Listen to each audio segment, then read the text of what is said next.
Grabando ya.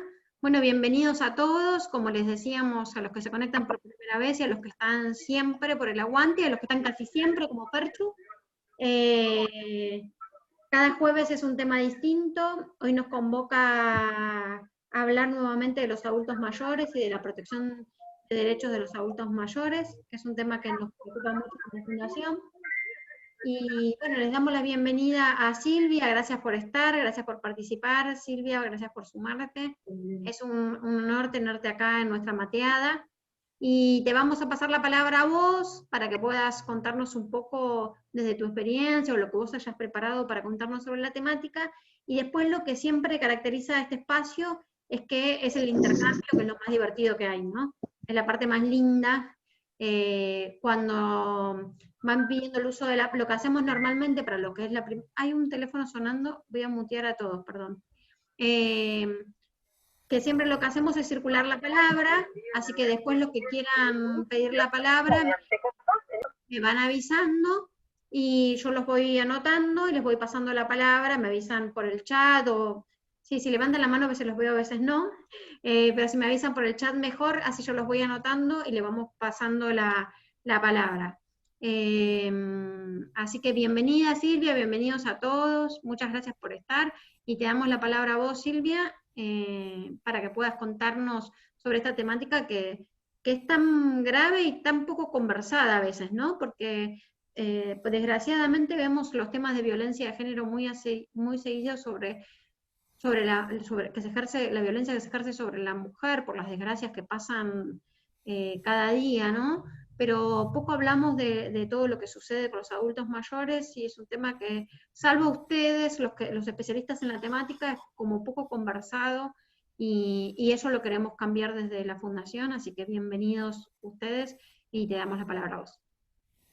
Bueno, buenas tardes. ¿Se me escucha bien? ¿Me escuchan Sí, bien todos?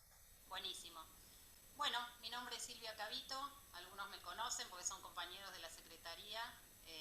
Para los que no, soy licenciada en Psicología y trabajo en el programa Proteger hace casi 20 años, que es un programa de prevención y asistencia a la violencia hacia personas mayores. Y bueno, trabajo particularmente en la Comuna 12, ya que el programa tiene, tiene equipos que trabajan en distintas comunas de la ciudad. En este momento, bueno, estamos trabajando desde las casas porque las comunas no han estado activas, pero bueno, no hemos dejado de trabajar en todo este periodo de pandemia y de aislamiento social. Bueno, como decías, es un problema que empezó a visibilizarse no hace tanto tiempo. No es que no existiera, pero bueno, primero se hizo visible el maltrato infantil, después el maltrato hacia la mujer y bueno, recién después el maltrato hacia personas mayores. El programa Proteger tiene 5 equipos de asistencia que abarcan toda la ciudad de Buenos Aires y bueno, pueden ingresar al programa a través de vía telefónica, a través de derivaciones intrainstitucionales de otras áreas del gobierno de la ciudad o interinstitucionales, por ejemplo, de parte de la justicia civil, fiscalías y demás. Bueno, por si hay gente que es del interior del país, por ahí dar un pantallazo sobre la conformación demográfica de la ciudad, porque es la ciudad más envejecida del país, la de Buenos Aires. Por ejemplo, en 2015 el porcentaje de adultos mayores era del 14,3%, pero en la ciudad de Buenos Aires era del 21,7%, que marca una gran diferencia. Y a la ciudad de Buenos Aires le siguen dos grandes grupos urbanos que son Córdoba y Santa Fe. Si bien a nivel global hay un crecimiento, bueno, en la ciudad de Buenos Aires se espera que por ahí en 2 décadas 1 de cada 4 personas que la habiten sean mayores de 60 años. Por lo cual, bueno, las políticas públicas obviamente deben enfocarse en la calidad de vida de estas personas y en un nuevo paradigma, ¿no?, del abordaje de la vejez. Siguiendo con algunos de estos datos, hay una progresiva feminización de la vejez a medida que la edad es más, hay mayor edad. De hecho, por ejemplo, entre los 60 y 64 años hay un 47% de hombres y un 53% de mujeres, pero a los 90 hay un 27% de varones y un 73% de mujeres. Y cuando hablamos de violencia en la tercera edad, sabemos que es una población que está doblemente atravesada por el hecho de ser mujer y ser mayor.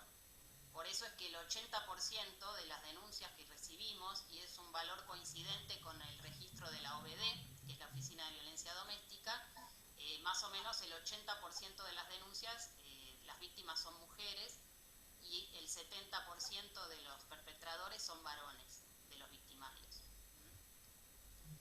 Así que bueno, esos son como datos que nos pueden servir para interpretar cómo es la situación particularmente en la ciudad de Buenos Aires. ¿Sí?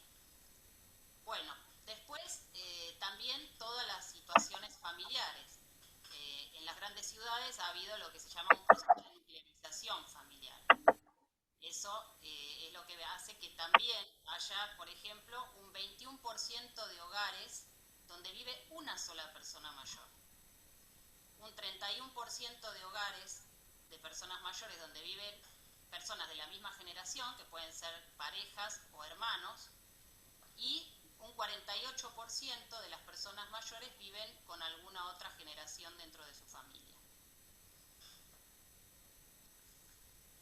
Bien. ¿Qué es lo que vamos a entender? ¿Cómo vamos a entender nosotros el concepto de violencia? Bien, como cualquier acción que implique un daño en otra persona, donde hay una relación asimétrica de poder entre la víctima y el victimario, consideramos que es una conducta aprendida que tiene que ver con cuestiones culturales, familiares. En muchos casos, al ser personas mayores, nos encontramos con que hay una transmisión intergeneracional de la violencia. Tal vez los victimarios, que son personas jóvenes, de alguna manera se han criado en hogares donde han padecido alguna forma de violencia y luego la reproducen. Y después también está toda la cuestión de prejuicios, ¿no es cierto?, que influyen en la consideración de la persona mayor, como que va perdiendo la capacidad de decidir sobre su salud, sobre sus bienes, sobre dónde debe vivir, toda esta cuestión de que la vejez es asimilada a la enfermedad. Silvia, perdón que te moleste. Acá Alejandra dice en el chat si podés subir un poquitito el volumen de tu micrófono. ¿Será posible? Lo tengo al máximo, me voy a Ah, acercar. bueno, dale. Bueno, como que también hay que tener en cuenta que los prejuicios y estas formas de discriminación también influyen en generar una asimetría, que llamamos nosotros, en los vínculos, a partir de los cuales otras personas creen tener derecho a decidir sobre las personas mayores. ¿Sí? Bien, ¿qué formas son las más habituales? ¿Qué modalidades podemos encontrar? Bueno, por supuesto la violencia intrafamiliar, que es la que sucede en los hogares, entre convivientes o no convivientes, pero que ejercen alguna forma de violencia sobre las personas mayores. También tenemos violencia de tipo social, la que se da, por ejemplo, entre vecinos, o personas extrañas a la persona mayor que se le acerca por alguna razón y puede llevar alguna forma de abuso. Y también institucional, que es la que sucede al interior de los establecimientos geriátricos o bien al interior de otras instituciones sanitarias, por ejemplo, ¿no?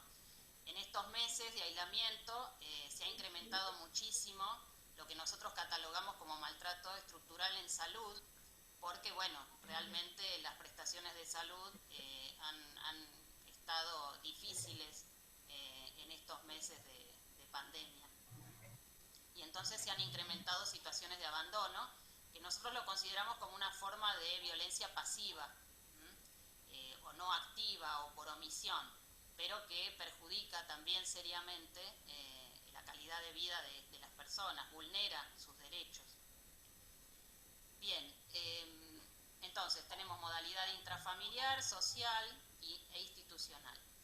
¿Y cuáles son las tipologías de violencia que nosotros vemos y por las cuales, bueno, tratamos de pesquisar indicadores para poder encuadrar los casos y ver que muchas veces son múltiples las formas de violencia que padece una persona mayor?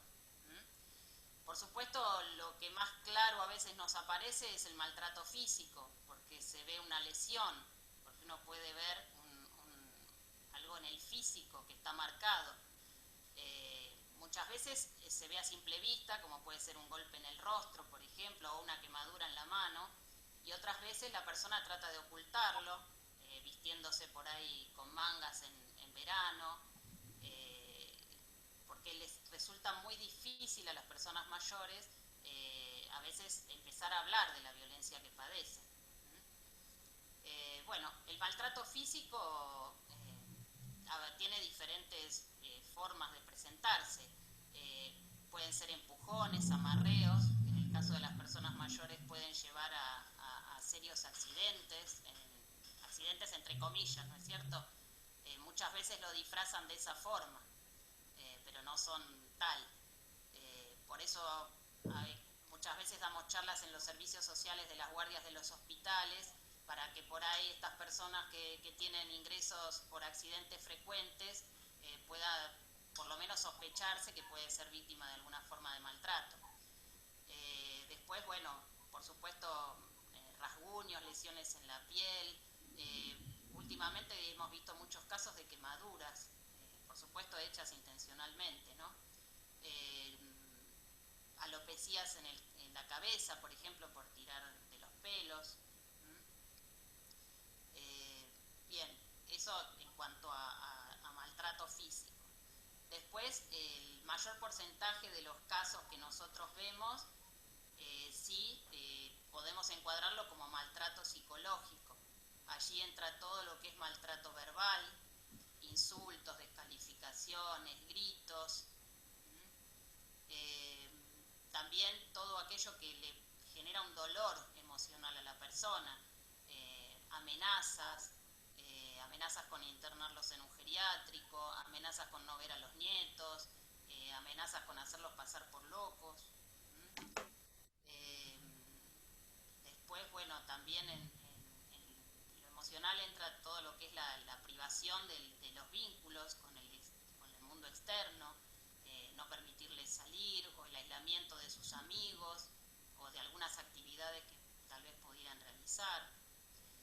Actitudes de manipulación, intentar someter manipulando, quién te va a cuidar, si no me das esto yo te dejo sola, entonces quién se va a hacer cargo. Siempre es bajar la autoestima de la persona, ¿no? Es todo el menoscabo emocional que se realiza sobre esa persona. Bueno, después tenemos todo lo que es abuso sexual, que es toda conducta ejercida sobre una persona mayor sin su consentimiento, en cualquiera de sus formas, obviamente.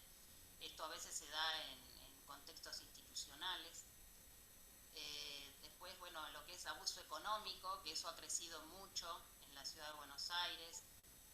Eso tenemos un marcado incremento. Abuso económico hay de distintas modalidades, no es solamente el engaño que aparece a veces en la televisión a través de un extraño, ¿no? Que puede presentarse diciendo que es de un organismo, de un banco, que es lo que se muestra, pero no, a veces es intrafamiliar. Por ejemplo, muchas veces viven varias personas de la familia de los ingresos de la persona mayor, o familiares con adicciones, que entonces les quitan el dinero de sus ingresos. En otros casos es más sutil, por ejemplo, les piden sacar un préstamo que a las personas mayores le dan muy fácilmente en los bancos o en las agencias de préstamos. Total, se los descuentan de sus haberes y bueno, y los utiliza un familiar y después la persona se queda con el débito de eso. Claro. Y realmente no, eso después menoscaba su ingreso y su calidad de vida. Después toda la parte que tiene que ver con las herencias anticipadas, que suelen pedir hijos, o donaciones, otros tipos de poderes, que a veces si la persona no se reserva el usufructo, puede terminar incluso en la calle, ¿no? Por una cuestión familiar o social, incluso. A veces personas que no tienen familiares directos deciden o son manipulados para que accedan a ceder sus bienes a cambio de cuidados, y resulta que después esos cuidados no son los adecuados o no son los que la persona desea. Muchas veces el cuidador decide internarlo en un geriátrico y quedarse con la propiedad, y por ahí no es lo que la persona quiere. Entonces ahí hay una vulneración importante de derecho. Otra modalidad, otra tipología que hemos incorporado, porque también va en aumento, es lo que llamamos daño ambiental. Esto de amedrentar a la persona rompiendo cosas de la casa, por ejemplo, ¿no? Romper vidrios, romper puertas, romper vajilla, muebles, y también últimamente, que es algo muy cruel, que las personas también se lamentan mucho, es que los amenazan con dañar a sus mascotas. Increíble pareciera, ¿no? Pero es una forma también creciente de amenaza es para vulnerar y para someter la voluntad de las personas. Bien, y después tenemos el encuadre en el maltrato estructural, que es todo aquello toda aquella política pública que por ahí no llega a cubrir lo que son las necesidades más básicas de las personas mayores o que no tienen acceso, como puede ser un beneficio previsional, una vivienda, salud y alimentos, ¿no? En esos casos, bueno, el programa articula con todas aquellas otras áreas que por ahí favorecen el acceso a este tipo de necesidades básicas, que sean cubiertas esas necesidades básicas cuando la persona lo necesita. Así que bueno, y un poco contarles tal vez, después de un pantallazo de las modalidades y las tipologías, contarles un poco cómo trabaja el programa. El programa trabaja a través de equipos interdisciplinarios, constituidos por un psicólogo, un abogado, un trabajador social.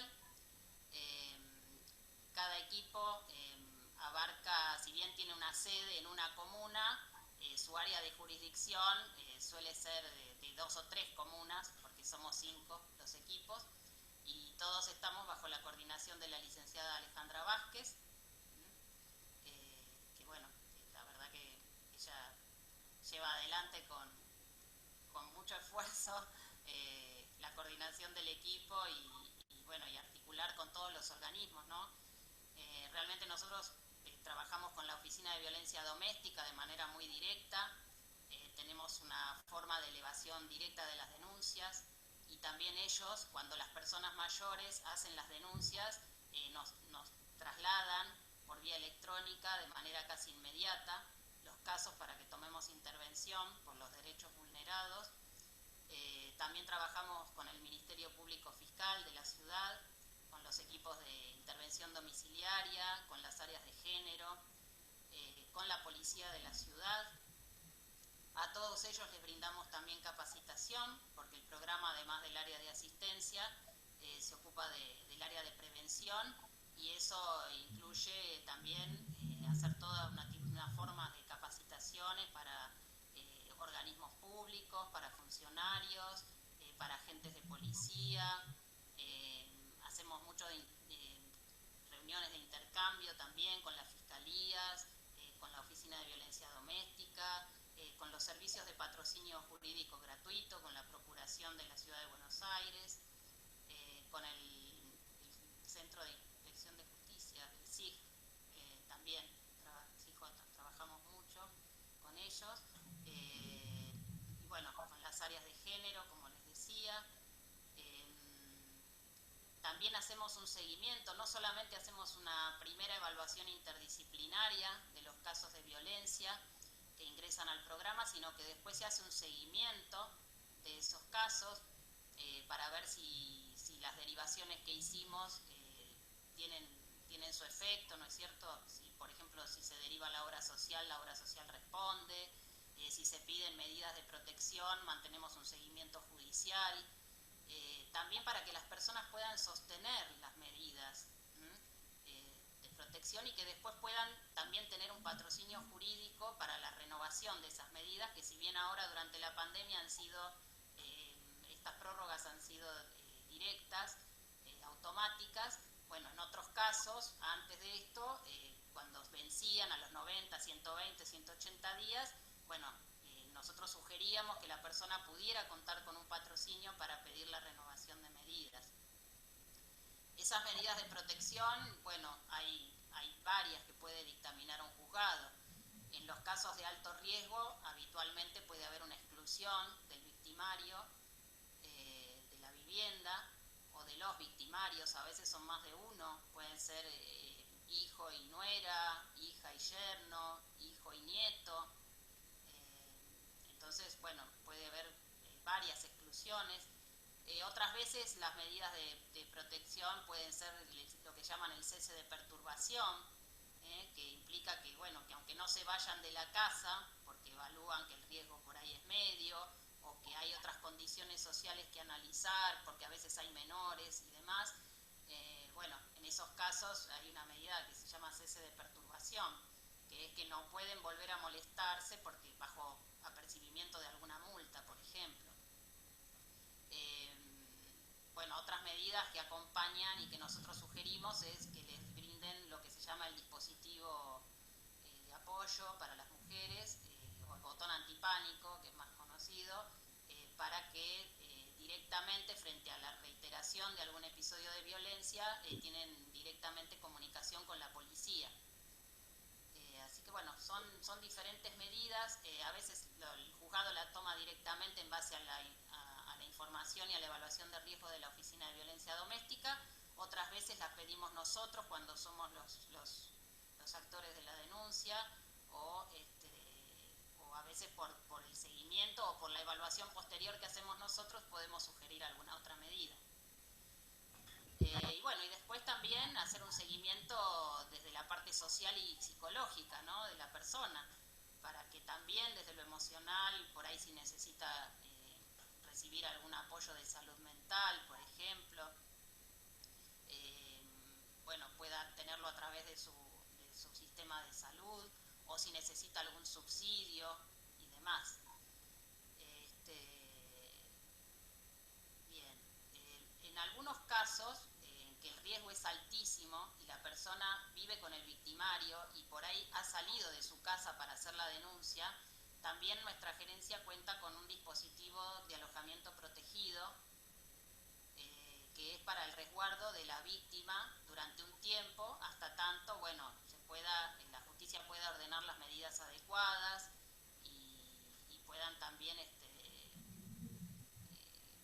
esa persona rearmarse un poco hasta que se organice su vida ya sin esa violencia padecida. Las personas mayores lo que tienen también es que a veces llevan mucho tiempo de padecer violencia.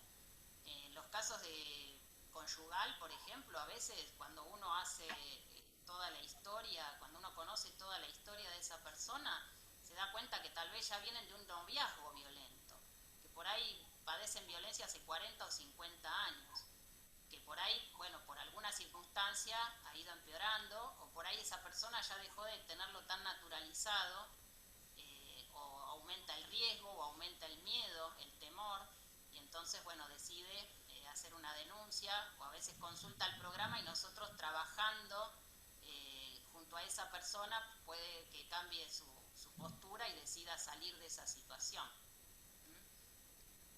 Entonces, y bueno, otro de los casos que vemos mucho últimamente tiene que ver con las adicciones de familiares, que si bien no es una causa de la violencia, sí es un factor que predispone a mayores riesgos.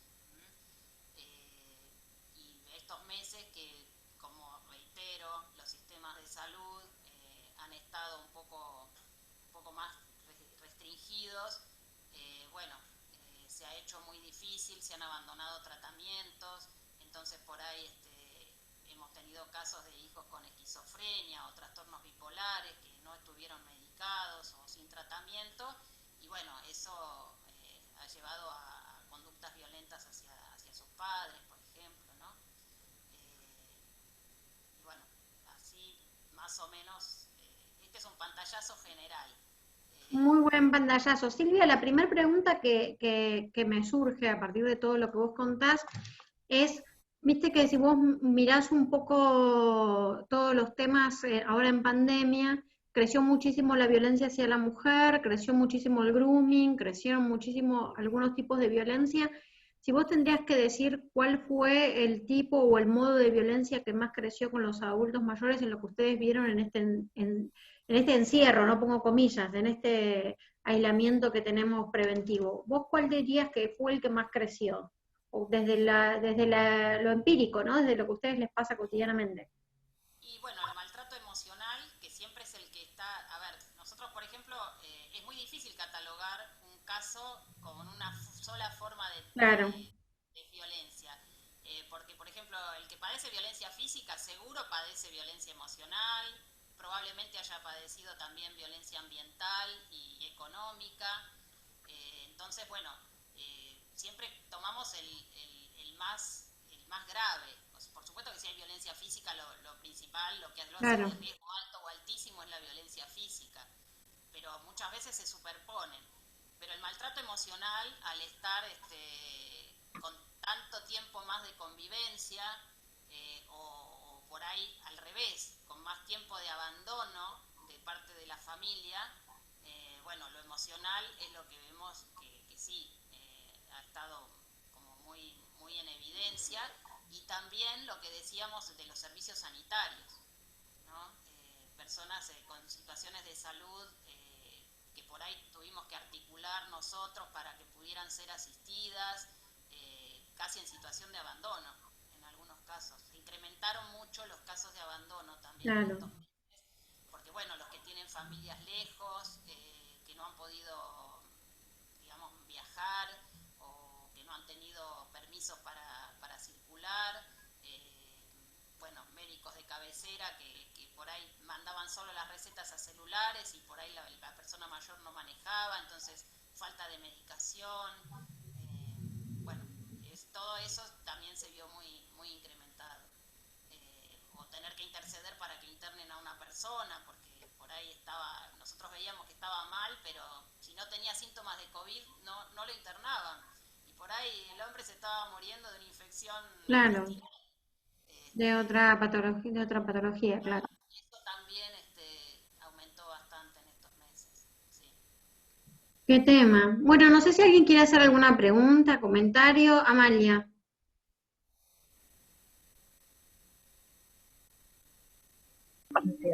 Hola, bueno, Silvia, nos conocemos, trabajamos juntas en Proteger, lo mismo que Diana, Teresa. Yo quería, ya comentaste vos del refugio, que es interesante, que es importante. Yo creo que a nivel mundial, la ciudad de Buenos Aires tiene este refugio de protección a las víctimas de violencia.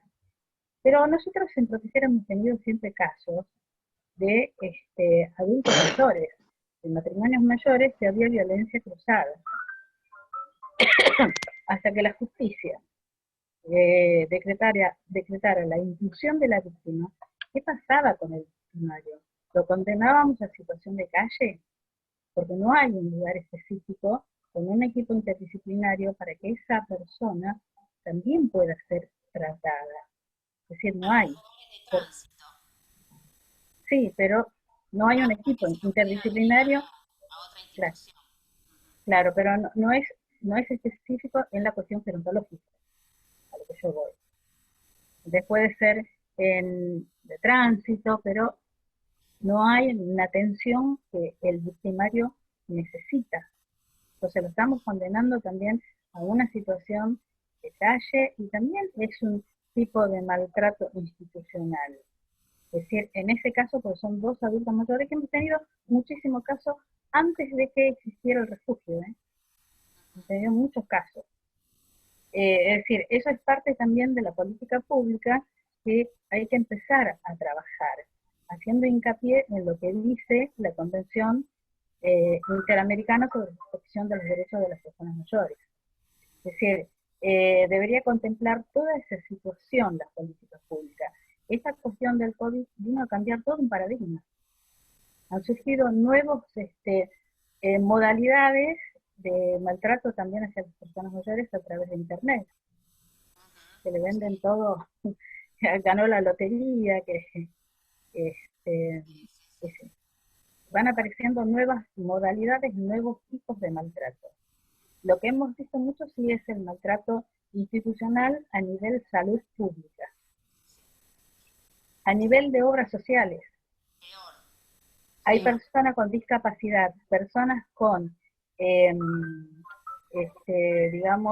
con enfermedad, el cáncer, por ejemplo, que han tenido que interrumpir sus tratamientos. Entonces, ese es un tipo también de maltrato institucional. Hoy en día hay muchos jubilados que se están muriendo porque le han cortado esa red de atención que tenía. Entonces, eso se ve también la falta de políticas públicas que no están preparadas ante una cuestión que nos tocó así de un día para el otro, y que decían que no iba a tardar en llegar. Bueno, hoy Amalia estaba escuchando una charla de educación donde había una epidemióloga, que es Gentile es el apellido, pero ahora no me viene a la cabeza el nombre, que decía exactamente lo mismo que vos decís, pero con los niños. Ella contaba cómo, después, si quieren verlo, estuvo en Tramarred, hoy en una charla que estuvo Mariano Nardowski, que estuvo con nosotros el jueves pasado, estuvo la doctora Gentile, y estuvo la gente de CIPEC, y Alejandro Morduchovich, bueno, gente de educación y gente de salud. Y ella decía, lo mismo que vos estás diciendo, Amalia, ahora, pero con los niños. O sea, que a los sistemas, a los lugares de pediatría están llegando niños que deberían haber tenido tratamiento todo este tiempo, y que no lo tuvieron, porque además los especialistas estaban abocados a la pandemia también, ¿no? Y creo que pasó obviamente que hay grupos que son mucho más vulnerables, pero creo que pasó en todos los grupos, en total de la sociedad, que no había atención médica para el resto de las patologías, para el resto de las enfermedades, para el resto de sentirte mal y que no sea COVID, ¿no? O sea, no había lugar para nada que no sea COVID. Sí, para nada, o para una mujer víctima de violencia tampoco había lugar, tampoco había un espacio para la mujer, así que menos para una persona adulta mayor. Yo no estoy diciendo que las personas mayores son vulnerables, pero yo creo que todo esto vino a, digamos, a poner en cara de la sociedad que hay cosas que se hicieron mal o no se hicieron. Sí, un poco lo que se decía hoy en la otra charla, y que nosotros lo hablamos, ahora te doy la palabra, Lau, porque vi que querías hablar. Un poco lo que se decía hoy en esa charla, y que nosotros lo hablamos la semana pasada, un poco de decir, como decía Mariano, el rey está desnudo, como que se empezaron a visibilizar todos los problemas estructurales que tenemos como sociedad y como Estado, ¿no? Nosotros lo hablábamos la semana pasada y se hablaba hoy, sí, ahora Paula, después de Lau te doy la palabra. Se hablaba como Estado, ¿no? No se hizo nada en el sistema educativo para estar preparados hoy para resolver la pandemia, porque como se hablaba, una vuelta a clases es imposible de pensar, porque es imposible pensar que una escuela pueda tener todo lo que necesita, ¿no? Esto de la famosa burbuja para trabajar, del jabón, de la toallita descartable, del alcohol en gel, de todo lo que necesitamos. Y esto empieza a desnudar lo que le falta al sistema educativo, ¿no? La falta de comunicación, la falta de consensos, el quién se hace cargo de qué, ese tipo de cuestiones. Y un poco la doctora Gentile hoy decía también, pasó lo mismo como en el sistema de salud, se empezó a transparentar lo que no estaba. Y está bueno porque es un momento como para generar nuevos consensos y repensar eso que está mal, ¿no? Como sociedad y como actores del Estado, porque de alguna manera todos los que trabajamos en el Estado tenemos una visión del Estado, ¿no? Y entonces es como un buen momento para generar nuevos consensos sobre esos temas, y sí, claramente todos los problemas, como vos decías, Amalia, quedaron al desnudo, quedaron descubiertos, ¿no? Se pueden visibilizar esos problemas. Ahora hay que ver qué hacemos cuando los visibilizamos, ¿no? Si lo tomamos en serio y lo trabajamos, o si seguimos en un como sí, eso ya es otra cuestión, pero por lo menos empezaron a visibilizar las ausencias, las faltas de políticas públicas activas y un montón de situaciones complejas. Laura y después Paulita. Dale. Bueno, ahí más o menos realmente en todos los ámbitos tuvimos nosotros que articular, los chicos que están hoy acá son parte también de los que trabajo yo todos los días, y la verdad que se tuvo que aprender a trabajar en este contexto, en situaciones de violencia que eran muy complejas. Y acá también está esto de que se empezaron a ver cosas que estaban funcionando mal, pero también habían situaciones que ni siquiera sabíamos que podían existir, y que en el momento hubo que reinventarse. Silvia no me deja mentir, Ale también es parte de uno de los equipos, y tuvo que ir viendo de qué manera había que salir a proteger a esa persona mayor en las situaciones de violencia extrema, en una situación de pandemia que no podíamos salir, en donde la persona mayor era de riesgo, en donde ahí la capacidad de cada profesional que puso su grano de arena y la voluntad y el corazón para poder resolverlo era de cada uno. Y fue muy complejo, en algunos casos dieron muy buenos resultados y dijimos, mira, esto a partir de ahora se puede implementar, y hay otras que realmente seguimos pensando cómo.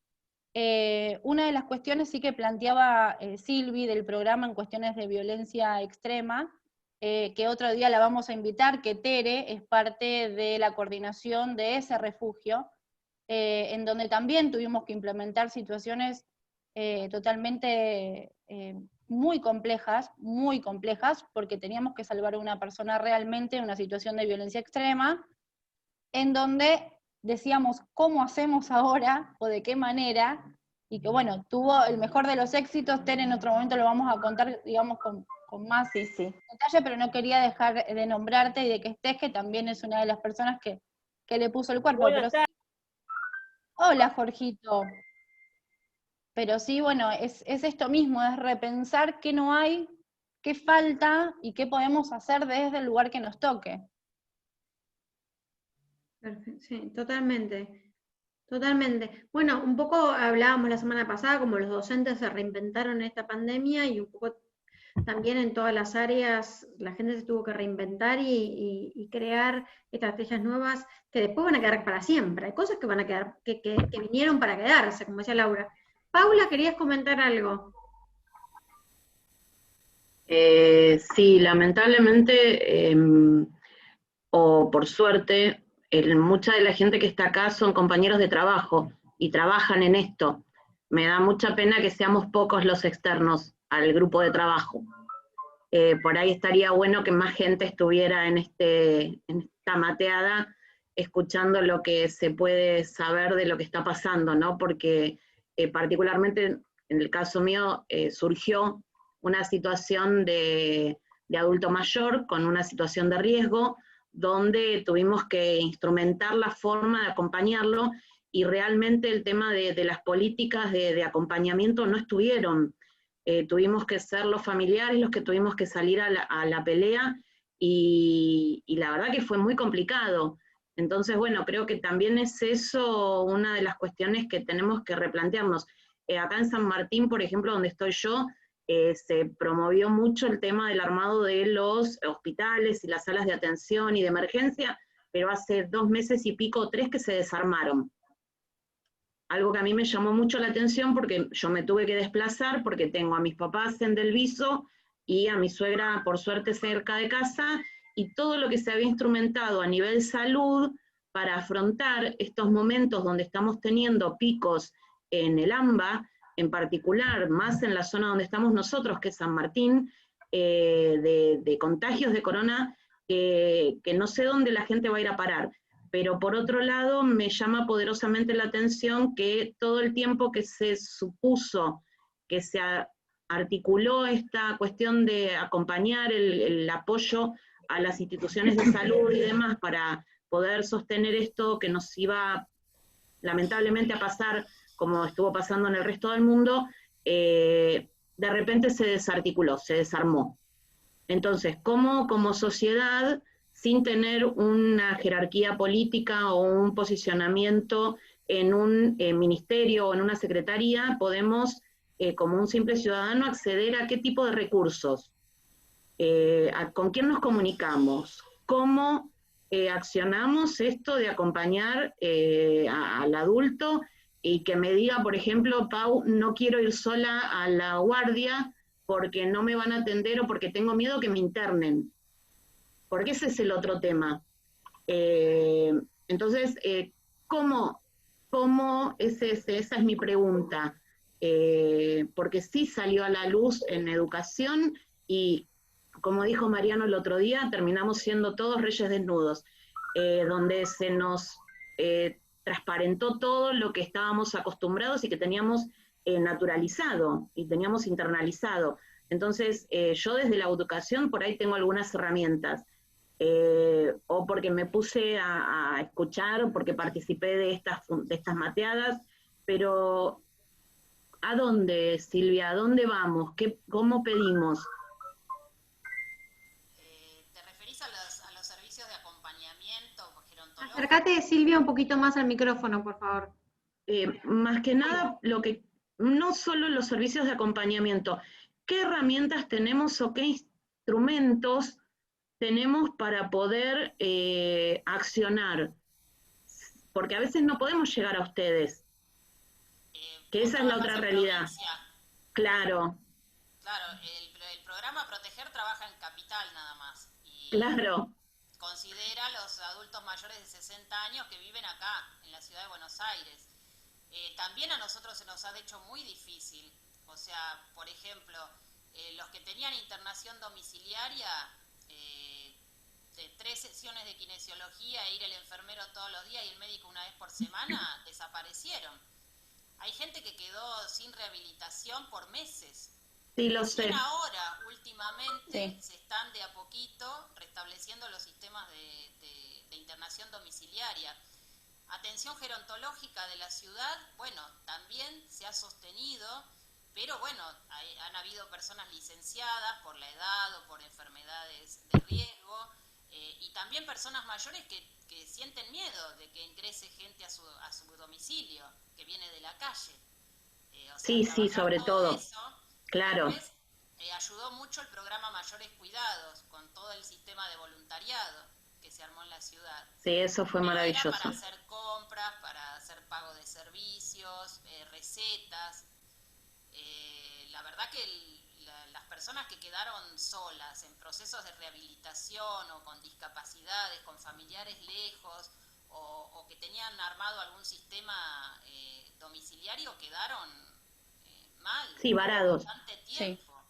Sí, varados completamente. Situaciones de abandono, que uno después tenía que evaluar si era familiar, si era institucional, si era de qué tipo, pero y también nosotros, por ejemplo, a lo largo de los años habíamos armado como estructuras o de articulación con los organismos, que era todo presencial. Eso se cayó de un día para el otro y tuvimos que instrumentar canales de articulación electrónicos. O sea, hoy yo te puedo decir que tengo los correos personales de personas de la Defensoría de Menores e Incapaces, de las asistentes sociales de PAMI, de las mesas de entrada, pero los primeros meses era un caos, porque no podías articular con ningún organismo, porque estaban cerrados y porque no teníamos esos canales. Hoy, por suerte, eso se agilizó bastante y es parte de la reconversión de nuestro trabajo. Yo que soy de la vieja camada del cara a cara, para mí pensar hace unos meses en hacer una entrevista con una persona mayor por videollamada era impensable. Sin embargo, hoy rogamos poder hacerlas para evitar el riesgo de contaminar la casa de la persona, o por ahí bueno, evitar lo más que se pueda. Entonces, pero a veces no tienen los teléfonos adecuados o tenemos que esperar que un familiar le facilite la comunicación. Hemos hecho reuniones de familia en Zoom, o sea, sí, lo domino. Hemos tratado de reconvertirnos también, cosas que antes no hubiéramos pensado nunca, siempre era presencial. Por eso trabajábamos en una sede comunal, con un espacio propio, donde entrevistar a las personas o acompañantes o familias.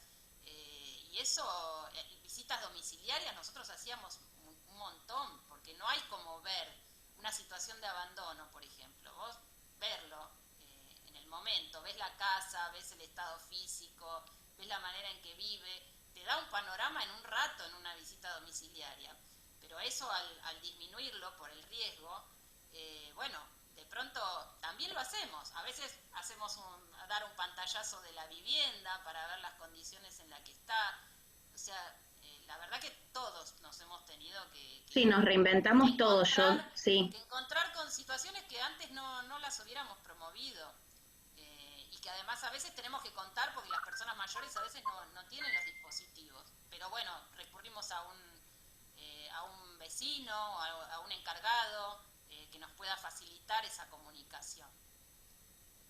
Y la celebramos, porque por lo menos le vemos la cara, le vemos el aspecto, le vemos los gestos al contar la situación por la que está pasando.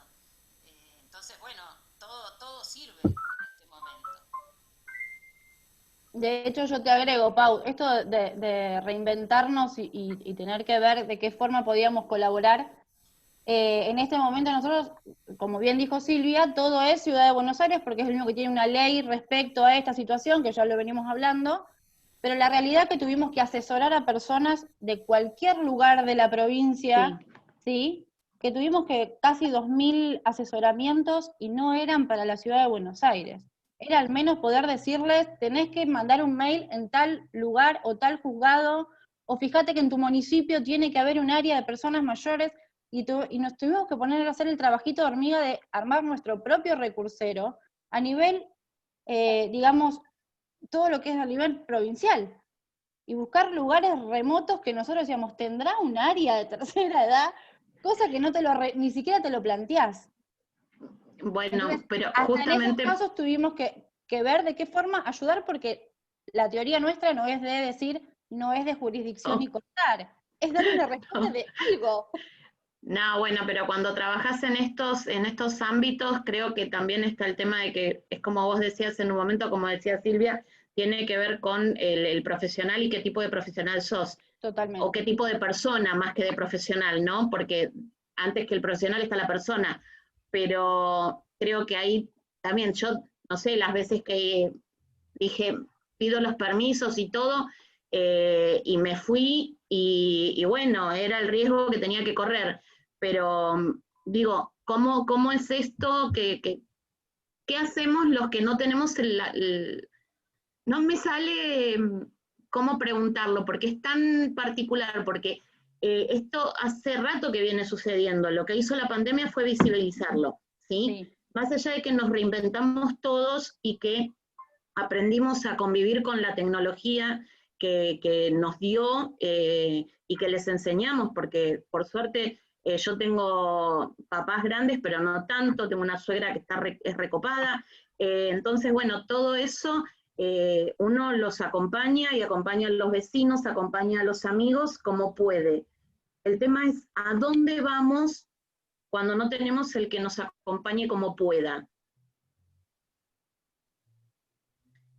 A insistir en que se generen legislaciones en las provincias. Gracias, Sí. está bien. No tenemos opción. Gracias, Ro. No hay, digamos, un lugar en que vamos a decir tenés que ir a tal lugar, Claro. porque realmente no existe ese lugar. Un poco en la charla anterior lo yo decía no lo Mario, ¿no? encontraba. Realmente Claro. estaba re angustiada porque pensé que no lo encontraba.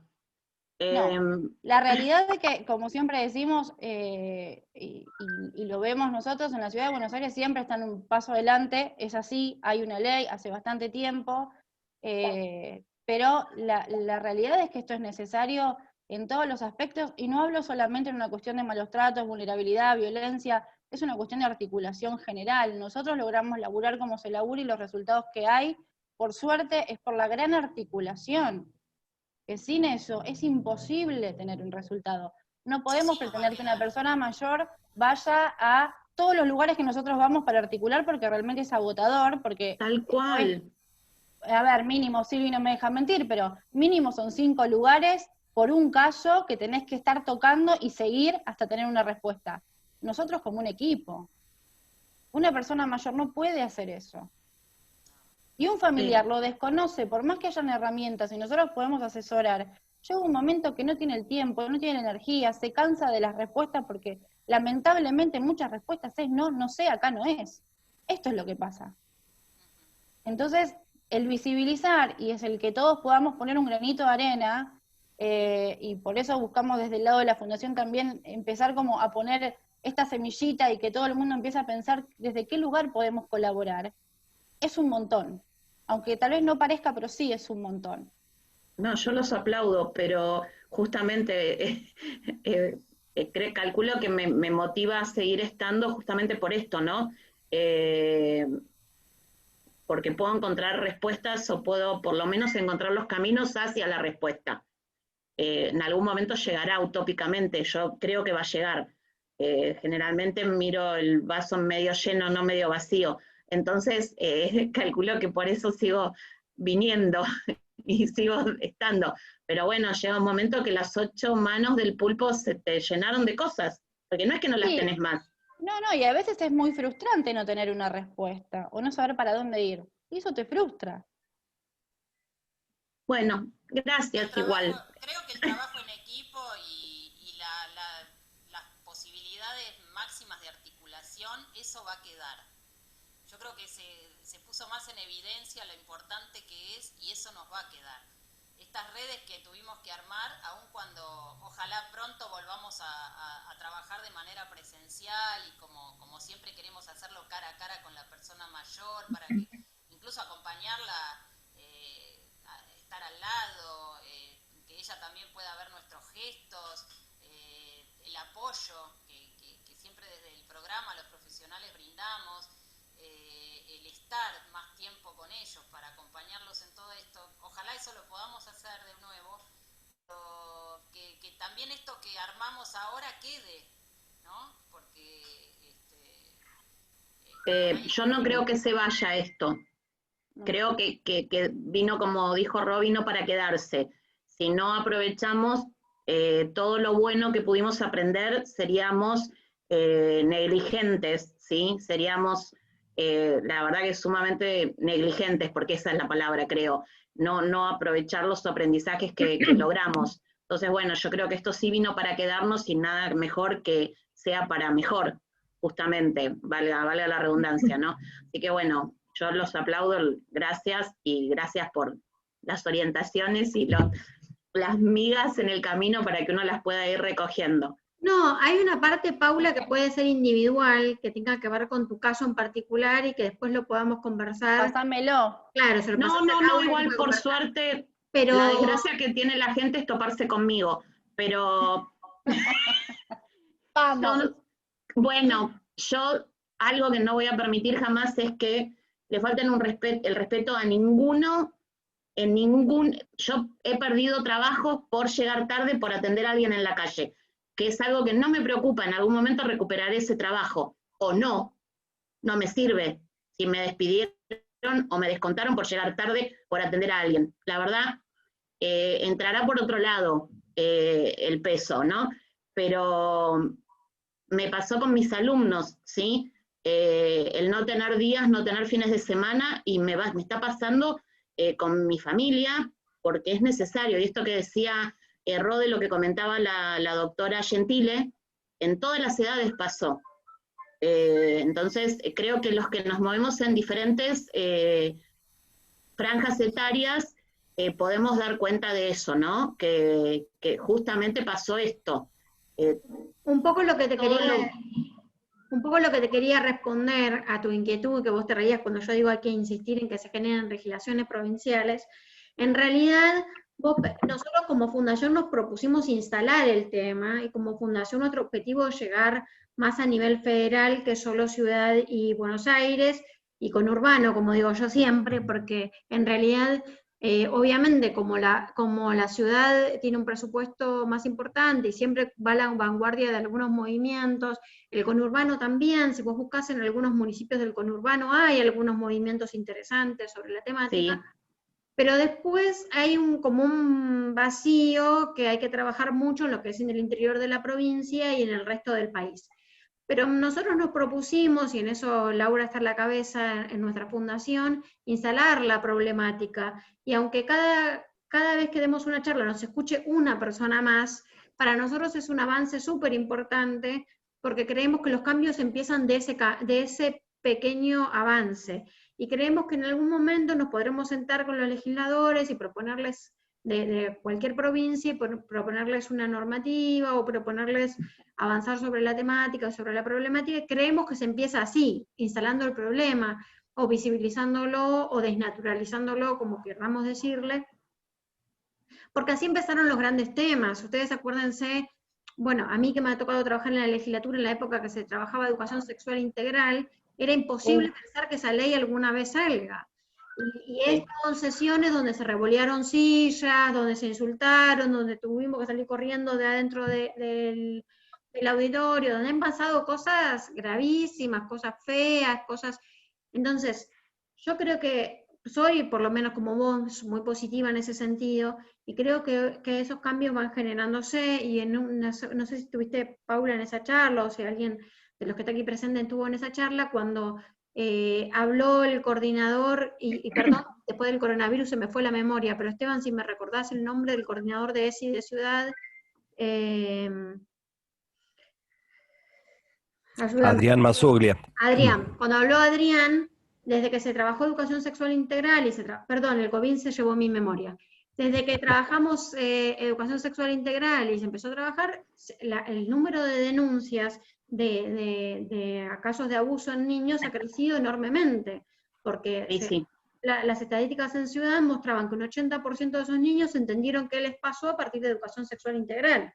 Y pensemos que cuando se discutía la ley se revoleaban sillas pensando que iban a enseñarle a un chico dentro de un aula a masturbarse, o que iban a ver más homosexuales que ahora, como si eso sería un problema, como un montón de cosas ridículas, que hoy nos podemos reír, pero que en ese momento los que las llevaban como problema las sentían de esa manera. Y yo he conocido profesionales, súper profesionales en otras áreas, que te decían, el día que hay educación sexual en la escuela de mi hijo, yo no lo mando.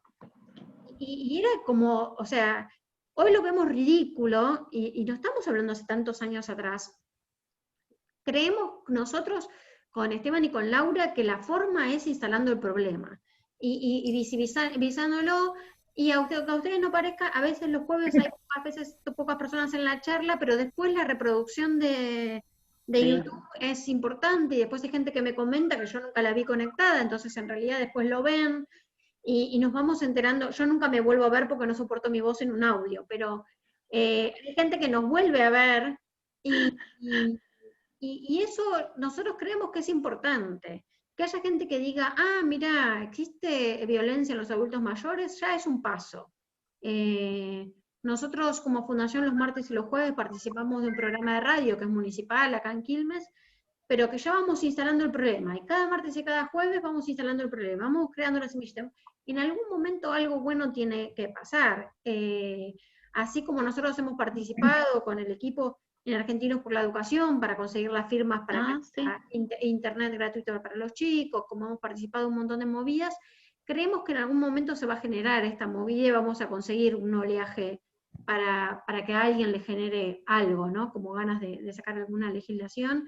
Y en eso acá está lleno, veo las fotitos de todos los que saben mucho sobre ese tema, y correremos a pedirles ayuda para crear la mejor legislación acorde a lo que se necesita. Pero sí es un tema, y lo que decía Laura hace un ratito, de todos los, y lo comunicaba hace como un mes cuando estuvo Amalia con nosotros, y ahora lo decía Silvia, la articulación también es súper importante. Nosotros acá tuvimos un caso de una señora que se sumaba a las mateadas, que ahora hace mucho tiempo que no está, porque ella estaba separada, esto que pasa mucho hoy por hoy con la crisis económica. La señora estaba separada, ella vivía arriba, el marido abajo. Y fue a visitarlos la nieta sale corriendo y gritando que el marido que el abuelo le había metido el pene en la boca. Obviamente la nena se animó a decirlo, se animó a gritar, se animó a llorar, nos llamó a nosotros, le conseguimos una psicóloga que la atendió en el momento, después esa psicóloga le explicó todos los pasos a seguir, pero como decía Laura, como decía Silvia, como lo decía Amalia en su momento, todos esos pasos son un montón para una persona normal que lo tiene que hacer sola. Es un montón. Y además, una cosa que decía Amalia hace un ratito, el señor de la casa, No sé quién habla. Se escuchan como gritos. No sé de cuál vienen. La señora, tuvieron que sacarlo de la casa y como decía Amalia, el señor quedó en situación de calle, entonces los familiares del señor la puteaban a la mujer y la amenazaban de muerte porque el señor había quedado en la calle siendo diabético, un adulto mayor, pero a su vez la señora no lo quería en la casa porque otras sobrinas y otras personas empezaron a decir que él había abusado de ellas, pero que no se habían animado a decirlo. Entonces se desató todo un escándalo familiar, pero todos esos pasos, como decía Laura, como decía Silvia, que tiene que hacer una persona para denunciar, para ir a la psicóloga, para ir a la cámara Gesell, son un montón. Una persona normal no los puede hacer. Tiene que generarse sí o sí esto que ustedes muy bien han logrado, ¿no? Ya lo habían logrado antes, ahora probablemente se haya sentado como para quedarse, pero para una persona normal como nosotros, como cualquiera de nosotros, es muy difícil, como vos, como yo, como Laura, como cualquiera de nosotros, muy difícil seguir cada pasito, porque no hay una estructura y un canal que te vaya guiando y te vaya diciendo, ahora te toca ir a tal lugar, bueno, ahora te toca ir a tal lugar. No, y si hiciste un paso mal, por ahí la persona no la sacaron del domicilio, si hiciste un paso mal, la niña no recibe la atención psicológica que necesita, si hiciste un paso mal.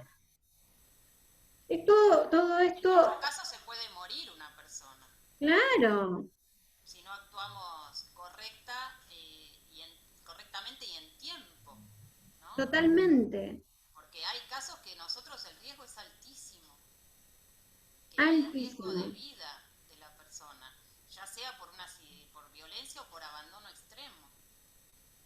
Hace poco, por ejemplo, tuvimos un caso de un señor que nos llamaron durante todo un día los vecinos, el señor no tenía ningún familiar, y realmente logramos que una vecina nos pusiera en la pantalla al señor. El señor estaba exánime, habían ido del SAME y de PAMI durante 2 días y como no tenía síntomas de COVID, aparentaba ser un problema de vesícula. Bueno, al hombre en realidad tenía piedras en la vesícula, pero se le habían filtrado al colécodo. Entonces estaba haciendo una pancreatitis, una hepatitis. Hace como 15, 20 días que está en terapia el señor, por un descuido sanitario realmente. Pero en ese momento, eran las 9 de la noche, estaba con la asistente social de mi equipo, con los vecinos, en una videollamada, otro vecino llamando al 139, hablando nosotros para que viniera una ambulancia y se lo llevaran. Porque si no, ese señor se moría esa noche. Sí, igual, Y esto de la naturalización también, por ejemplo, yo que hace muchos años que estoy, hace 20 años era mucho más difícil para una mujer mayor, por ejemplo, venir a denunciar al esposo claramente. o al hijo. Era casi indecible, casi que no lo podían expresar en palabras. Es como que la traía alguien por ahí a una entrevista, una vecina, una amiga, una hija, para que hablara y no podían hablar, porque lo principal para ellas era cómo voy a denunciar a mi marido, cómo voy a denunciar a mi hijo. Hoy no vemos tanta resistencia. O sea, si bien hay naturalización, no es la misma que hace 20 años. Hoy hay más conciencia, hay más información, y las personas piensan más, por ahí se pueden apartar un poco de todos estos estereotipos y todos estos mandatos, ¿no? Adquiridos cultural y socialmente. Les es difícil siempre, pero antes estaba como mucho más naturalizado y era casi imposible de decir, de expresar lo que les pasaba, de ponerlo en palabras. Entonces, sí, todo esto ayuda. Cuando hacíamos las reuniones de defensores comunitarios para capacitar a las propias personas mayores en los centros de jubilados, en los centros de día, de todas las reuniones teníamos después gente esperando que decía, uy, yo esto no lo había visto nunca. Me pasa a mí, le pasa a mi hermana, le pasa a mi vecina. Y después, esa semana seguro que caían un montón de casos. Porque Sí. la gente empezaba a ver que esto no estaba bien, o que lo tenía como naturalizado como algo normal dentro de las familias y no lo era. Entonces, bueno, todo esto de a poquito va aprendiendo. va desnaturalizando, se va deshabituando de esas situaciones que vulneran sus derechos. Laura, ¿querías decir algo? Porque te vi como a media palabra. Sí, ahí me hizo recordar Silvia, sí, no sé si te acordás cuando fuimos al centro de jubilados, que había estado en Comuna 12, Sí, que en esa oportunidad fuimos a hablar de defensores y habían 15 personas mayores. En un ratito ya teníamos 5 casos para trabajar, de los cuales eran bastante complejos todos. sí, sí, sí, sí. Y era un montón, y eran solo 15 personas. Fue muy fuerte porque no, o sea, la persona mayor se largó a llorar, pudo expresarlo, pudo decir, sintió el momento justo, eso a veces no pasa. Lograr ese momento y ese instante en que hable, fue un montón. Sí, por ejemplo, también las capacitaciones que hacemos a la policía. Hace unos 20 años, por ejemplo, nosotros tuvimos el caso de una señora que fue traída por un vecino a la comuna porque 2 veces había ido a la policía porque el marido se emborrachaba y la corría con un cuchillo. Entonces iba a la comisaría en pleno barrio de Villurquiza, acá. Lau, Iba, Lau, hay algunas chicas que quieren entrar y les tenés que permitir entrar. Sí, No, vos. no tengo ningún pedido de ingreso, ¿eh? Amalia, lo tengo yo el host y no tengo ningún pedido de ingreso.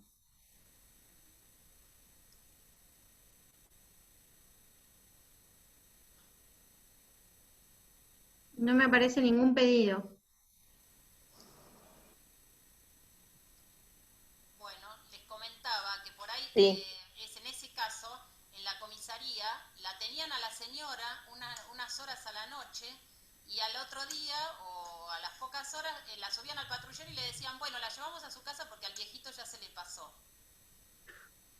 Claro. Ese fue un caso que siempre lo contamos, porque bueno, hoy por hoy, por supuesto, eso no sucede, ¿no? La policía misma ya tiene otro nivel de capacitación, hay áreas de género que se crearon, hay brigadas especializadas en esos temas, conocen al programa Proteger o la Dirección de Mujer y entonces derivan. Pero bueno, hace 20 años teníamos esas situaciones, que iba una persona mayor a denunciar violencia de parte del marido y esperaban a que se le pasara. La tenían en la comisaría y después la devolvían en patrullero a su casa, sin ningún tipo de medida de protección.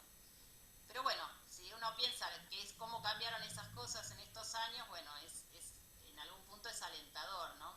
Tal vez no es que la violencia crece, tal vez es que está más visible ahora. Ese es un punto que haciendo el paralelismo con todo lo que tiene que ver con la violencia sexual, ¿no? Y la violencia hacia la mujer, quizás lo que hay más es un animarse a decirlo, un animarse a denunciarlo, un ya esto, pensar esto no es un problema familiar que se resuelve con lavando los trapitos dentro de casa, como decían antes, sino que ahora se transforma, se puede visibilizar y la gente se anima un poco más a contar. Eso es un punto que... Y también que ya lo que vos decías recién, ¿no? Que ya no se tome como normal. Al no tomarlo como normal y se empiezan a visibilizar los casos, es probablemente una posible, una cuestión esperanzadora, ¿no? De que haya un movimiento un poco más, eh, más a nivel nacional. Sí, Por es eso, concientizar, Me dice capacitar, Marisa, articular. Marisa dice, hace 20 años te mandaban a terapia de pareja con el violento. Sí, Sí, sí, totalmente, sí.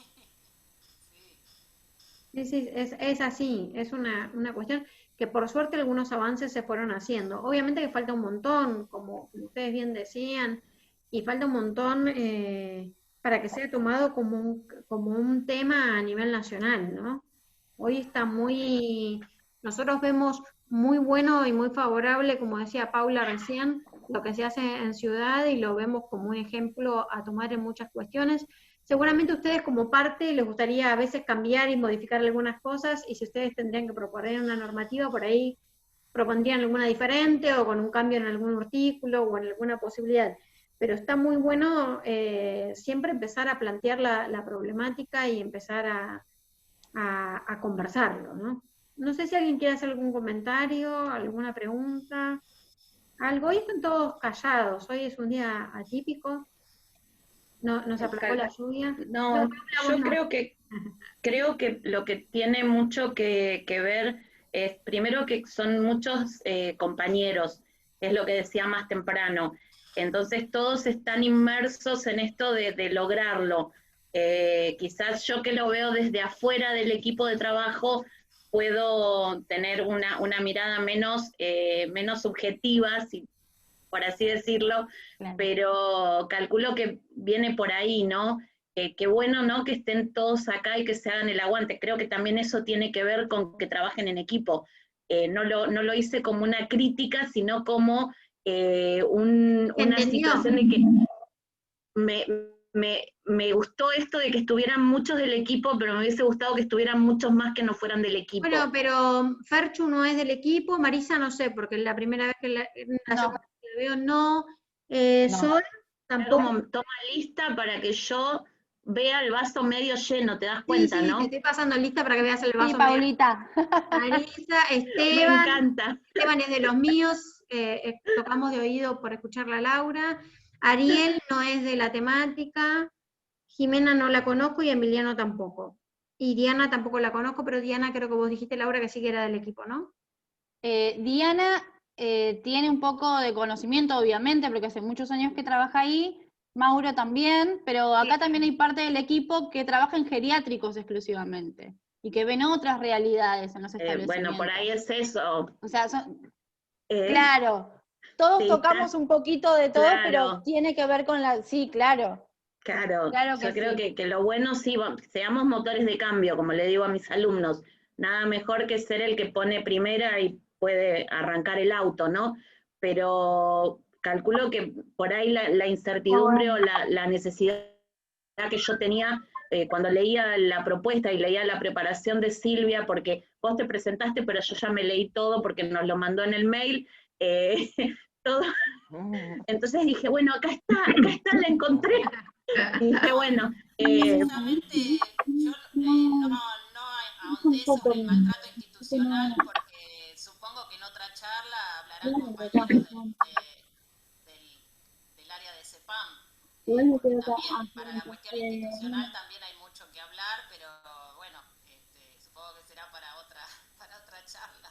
Siempre hay oportunidades. Emiliano, estabas pidiendo la palabra, que levantabas la mano. Sí, Emiliano, ¿es Emiliano? justo, sí, ¿qué tal? ¿Cómo estás? Justo quería hablar de algo de lo que decía Silvia, porque seguramente Dale. el tema del maltrato institucional es un tema para trabajar mucho, porque bueno, yo actualmente trabajo en la Defensoría del Pueblo de la Ciudad, soy asistente gerontológico, me tocó hacer las prácticas en el Hogar San Martín, así que viví muy de cerca mucho el trabajo que ustedes ya realizaban después, gente que estaba obviamente por fiscalía, estaban recibiendo en esas residencias por distintos motivos, por todos los tipos que describió Silvia, y yo laburé, antes de la Defensoría, estuve 6 años en la gerencia de medicamentos de PAMI. Y eso, vi mucho el maltrato institucional porque venía gente que viajaba, se han tomado el trabajo de viajar desde el interior porque no les resolvían los problemas o no podían acceder a un medicamento para presión, hasta un medicamento oncológico. Y yo justo estaba en la atención al público y me tocaba en muchos casos hacer la contención y la gente venía con muchísima desesperación, mucha angustia. He llegado a vivir cosas que me han dicho, te doy toda mi jubilación con tal de que me apruebes el medicamento. Y esas cosas a mí me rompían el alma. Sí. Y vi muchísimas cosas más, me querían ofrecer cualquier cosa y yo obviamente le decía, trajiste los papeles, yo lo que le decía es, no te vas a ir de acá hasta que no resolvamos esto, lo vamos a resolver. Y la persona con la angustia que venía en el momento donde yo lograba calmarlos o contenerlos de alguna manera, porque venían desesperados, obviamente, entienden la situación, y bueno, y también las oficinas a veces, por ahí oficinas de PAMI misma u otros edificios públicos donde también los tratan mal. y vos decís, tenés la vocación y sos un funcionario público, te dedicás a esto a años, ¿cómo haces esto? Esa es la desesperación, y bueno, creo que el tema del maltrato institucional es un tema bastante profundo y estaría bueno poder tener otra charla y hablarlo con profundidad y trabajar este tema, que es algo que yo, bueno, está desde la Defensoría, yo laburo con Paula Streger, que es la defensora adjunta, venimos trabajando este tema también y lo venimos charlando con la Defensoría para poder articular y obviamente trabajar. ¿Estás en la Defensoría de Nación o en la de Ciudad? Ciudad. Ah, en el área de Semino. No, yo trabajo con la defensora adjunta, Paula Streger. Ajá. Ah, porque nosotros con el área de Semino también articulamos mucho cuando necesitamos... Claro, sí, bueno, nosotros trabajamos todos en conjunto estas cosas, vamos charlando, ¿viste? Claro, sí. Vamos viendo Cuando distintas... hay que apurar con un oficio, recurrimos a ellos. Bueno, yo tengo a veces me pasa que como entendí un poco lo que le pasa a Paula, que planteaba lo que le pasa en provincia, bueno, es más difícil, no hay tanta legislación, no hay tanta articulación, es muy complicado, y obviamente me han llegado, a veces hablamos con gente que tiene problemas para conseguir medicación en provincia, y bueno, yo tengo la suerte de que tengo a todos mis ex compañeros y a veces les paso un mail y digo, mandó un mail acá, te van a pedir estos papeles, presentá, es decir, tengo esa suerte y la manera que trato de ayudar como puedo ¿viste? Y lo hago así, pero entiendo mucho lo que le pasa a Paula porque obviamente ciudad es otra cosa comparado con provincia en lo que es la legislación. No, y ni hablar de las provincias, ¿no? A mí me ha tocado trabajar en la Comisión Nacional de Pensiones y cuando vos vas a las provincias, ellos te dicen, Dios está en todos lados, solo atiende en Buenos Aires, y cuando tienen que resolver un problema, así como vos contabas de la medicación, pero problemas con las pensiones o con sus cosas, tenían que viajar, terminaban viajando para resolverlo. Queremos ese contacto, dice Alejandra, ya, quieren tu teléfono, ahí piden tu teléfono. Después se lo vamos a pedir, Ale. Tranquila. Sí, lo tenemos en la ficha de inscripción, no te preocupes, todo registrado. Y ahora te paso a María, espera que termino la idea de lo que estaba diciendo. Pero esto que vos decís, me ganó Alejandra, dice Paula, esto que vos decís, Emiliano, es muy normal, lamentablemente se supone que somos un país federal, pero todo sucede en Ciudad de Buenos Aires. Para resolver los problemas la gente lamentablemente termina viajando, terminan haciendo los trámites personalmente, es un tema que creo que como país nos falta un montón. Nosotros como fundación siempre lo decimos eso, que falta mucho de federalismo en las políticas públicas, porque en realidad se piensan siempre con la cabeza de Ciudad de Buenos Aires. Perdón, para los que trabajan en Ciudad, no es que quiero ser... no quiero tener mala onda con la ciudad, al contrario, lo que digo es que es una cabeza muy avanzada para lo que es la realidad de otros lugares. Y entonces, bueno, eso es un problema. Justo lo que decía Roxana, a mí me pasó en mi experiencia en PAMI, no sé si se acuerdan muchos por ahí, los que si están al tanto de cómo tramitar los medicamentos, se manejaban con expediente de papel, hasta hace 2014, vamos a decirlo. Y eso era para una persona que vivía, por decirte, en Salta, juntar todos los estudios, que lo archiven, que el correo saque el expediente, y el expediente que llegaba acá sea recibido, sea ingresado al sistema, y lo evalúa una junta médica. Los famosos bolsines. Los bolsines, yo era el que abría los bolsines y cargaba los expedientes, me acuerdo, y los separaba por fecha. Y yo me acuerdo que tenía acumulación de 20 días, cada bolsín que abría se le ponía una fecha, y tenía 20, 25 días para medicación oncológica nada más. Claro. Todo lo que era el resto después. Cuando digitalizaron todo, hoy, me cuentan mis compañeros, me dicen, hoy con todo digitalizado, una persona, lo que costó que una persona también del interior, un empleado público del interior o de otra parte, de otra punta, pueda cargar un papel en un escáner y mandarlo. No, imagínate, nosotros éramos la gerencia, nos llamaban y me decían, no puedo cargarle el estudio. Bueno, y empezar a explicarle todo por teléfono, atendiendo gente, todo, para poder solucionar. Claro. Y hoy en día estamos al día. Bueno, pero vos pensá que en otras provincias tenés un problema de electricidad, tenés un problema de conexión, tenés un problema de la obsolencia de las computadoras, tenés un problema de falta de capacitación, tenés problemas de falta de turnos en el médico, tenés, y además, si primero te hicieron la radiografía y después te mandaron el análisis de sangre, en el medio perdiste el tiempo que tenías para presentar las dos cosas juntas y que no se te venzan. Todo eso en el interior es muy complicado. La gente termina Sí. pagando sus estudios, sacando lo que no tiene, lo que tiene para comer, para pagar sus Sí, estudios.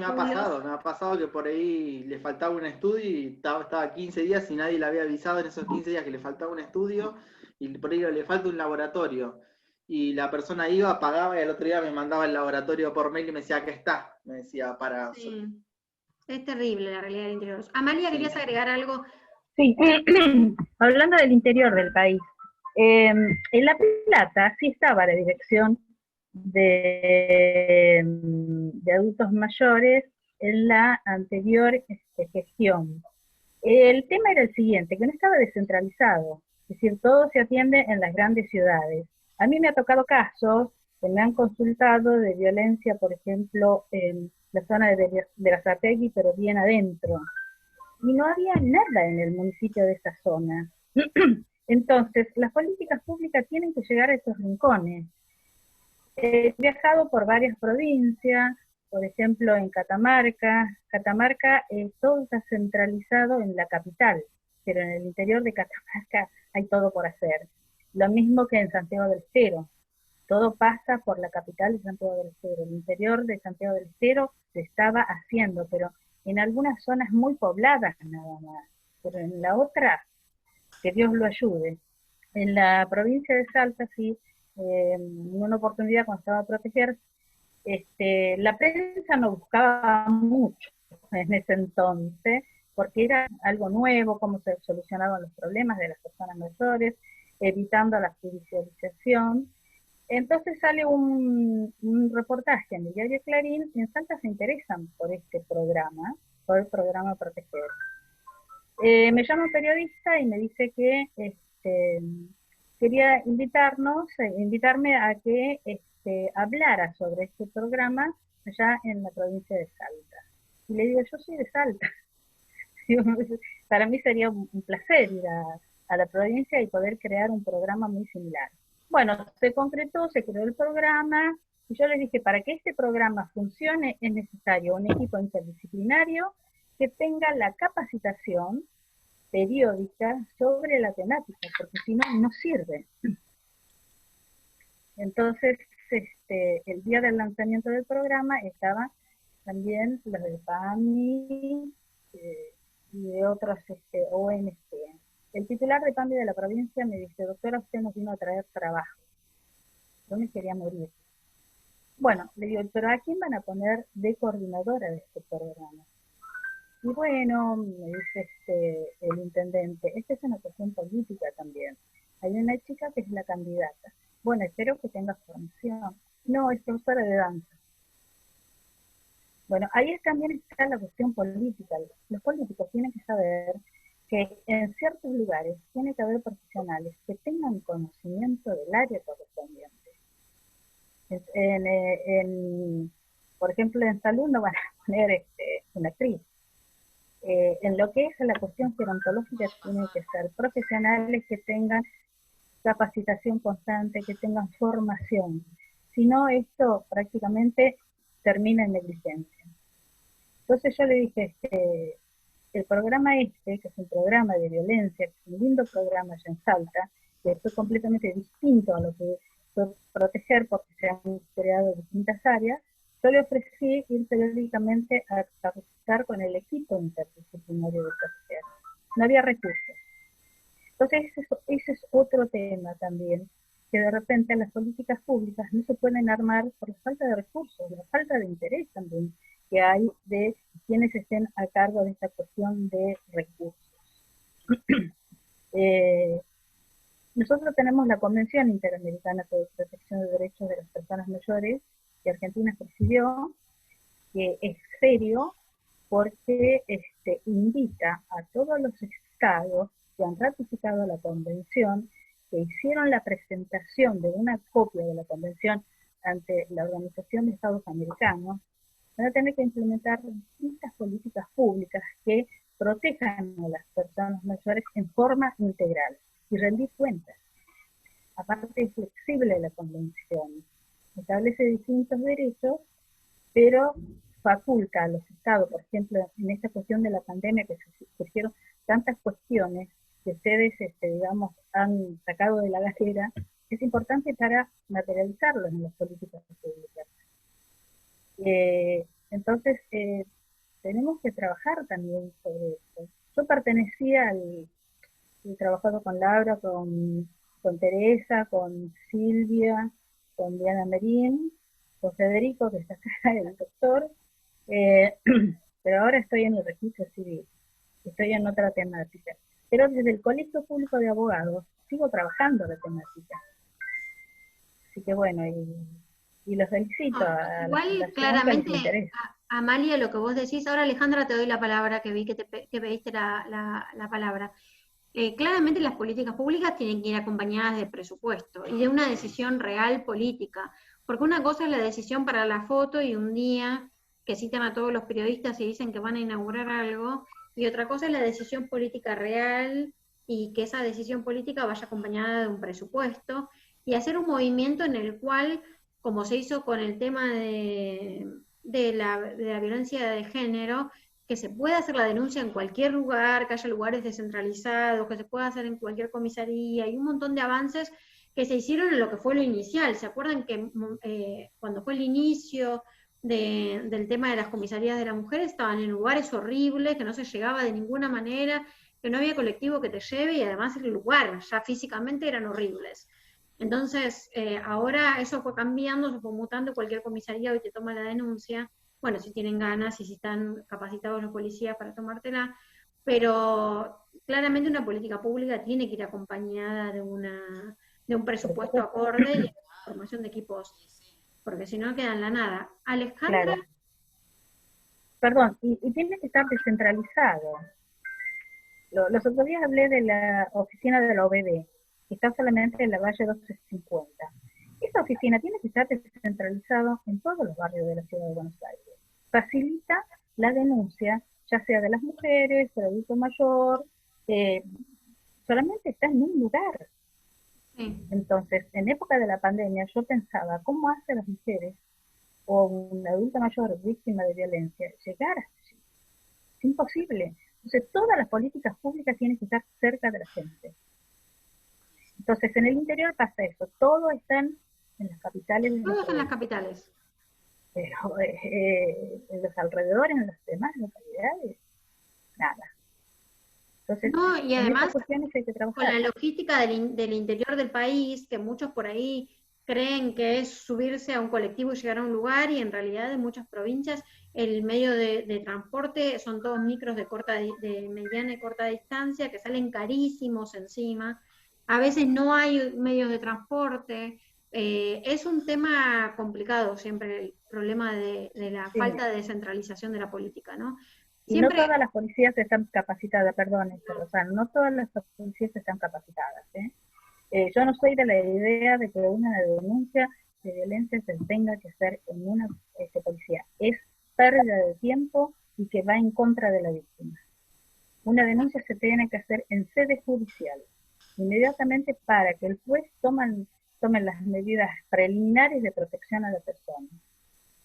Pero la persona normal, cotidiana, como Paula, como yo, no sabemos dónde hay que ir. Y lo primero que reaccionás es ir a la policía. Y de ahí los usos y costumbres históricas fue así. Sí, es perder el tiempo. Como decía Silvia, había un programa que era de policía. Lo llamaban, que había un matrimonio que el marido estaba borracho. Llegaba la policía y le dice, doña, cuando le pase la borrachera, usted lo tiene que perdonar. Entonces, no, eso es revictimizar a la víctima. Entonces, por eso yo digo, es perder el tiempo ir a una comisaría. La comisaría es para prevenir el delito. En realidad se tiene que ir, cuando hay violencia, hay que tratar de proteger a la víctima. Y la sede correspondiente es la sede judicial. Y el juez tiene que actuar inmediatamente. Sí, pero eso, restando la... Hasta que hace la instrucción... Lo que pasa, yo entiendo, Amalia, tu punto de vista, pero restando la ciudad de Buenos Aires eso no existe. Eso Y por eso hay que trabajarla. Pero claro, sí, entiendo que hay que trabajarla, pero hoy por hoy es un avance significativo, importante, que las comisarías te tomen la denuncia. Es un avance, aunque vos creas que cae en saco roto, es un Lo que avance. pasa es que tengo malas experiencias. Por eso. Ah, bueno, pero también debe haber buenas. Hay gente que ha logrado salir de una situación complicada. Alejandra, perdón, se hizo re largo. Ahí está bien. Bien, pero lo que quería decir por ahí de esto último que estaba diciendo Amalia es que a pesar de que la Oficina de Violencia Doméstica se encuentra en el centro, la Valle y demás, y que funciona y nunca dejó de funcionar, las 24 horas, los 365 días del año, lo que existe también, al menos acá en Ciudad, en las comisarías, son las cabinas que se implementaron, que son de Fiscalía, del Ministerio Público Fiscal, donde cualquier persona, no solamente las mujeres, sino cualquier persona que quiera hacer una denuncia, y las mujeres que quieran hacer una denuncia respecto a situaciones de violencia, pueden ir y directamente levantan un teléfono dentro de esa cabinita y hacen todo su relato, hacen toda su denuncia. Eso inmediatamente va al sistema, entra en el Ministerio Público Fiscal y se deriva a las fiscalías especializadas, a los equipos especializados en cada unidad fiscal, especializados en violencia de género.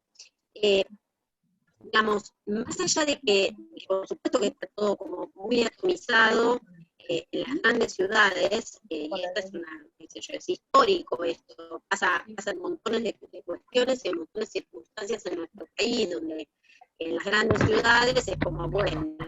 Cuestiones de salud, uno vive a 300 kilómetros y se tiene que venir a tal, en fin.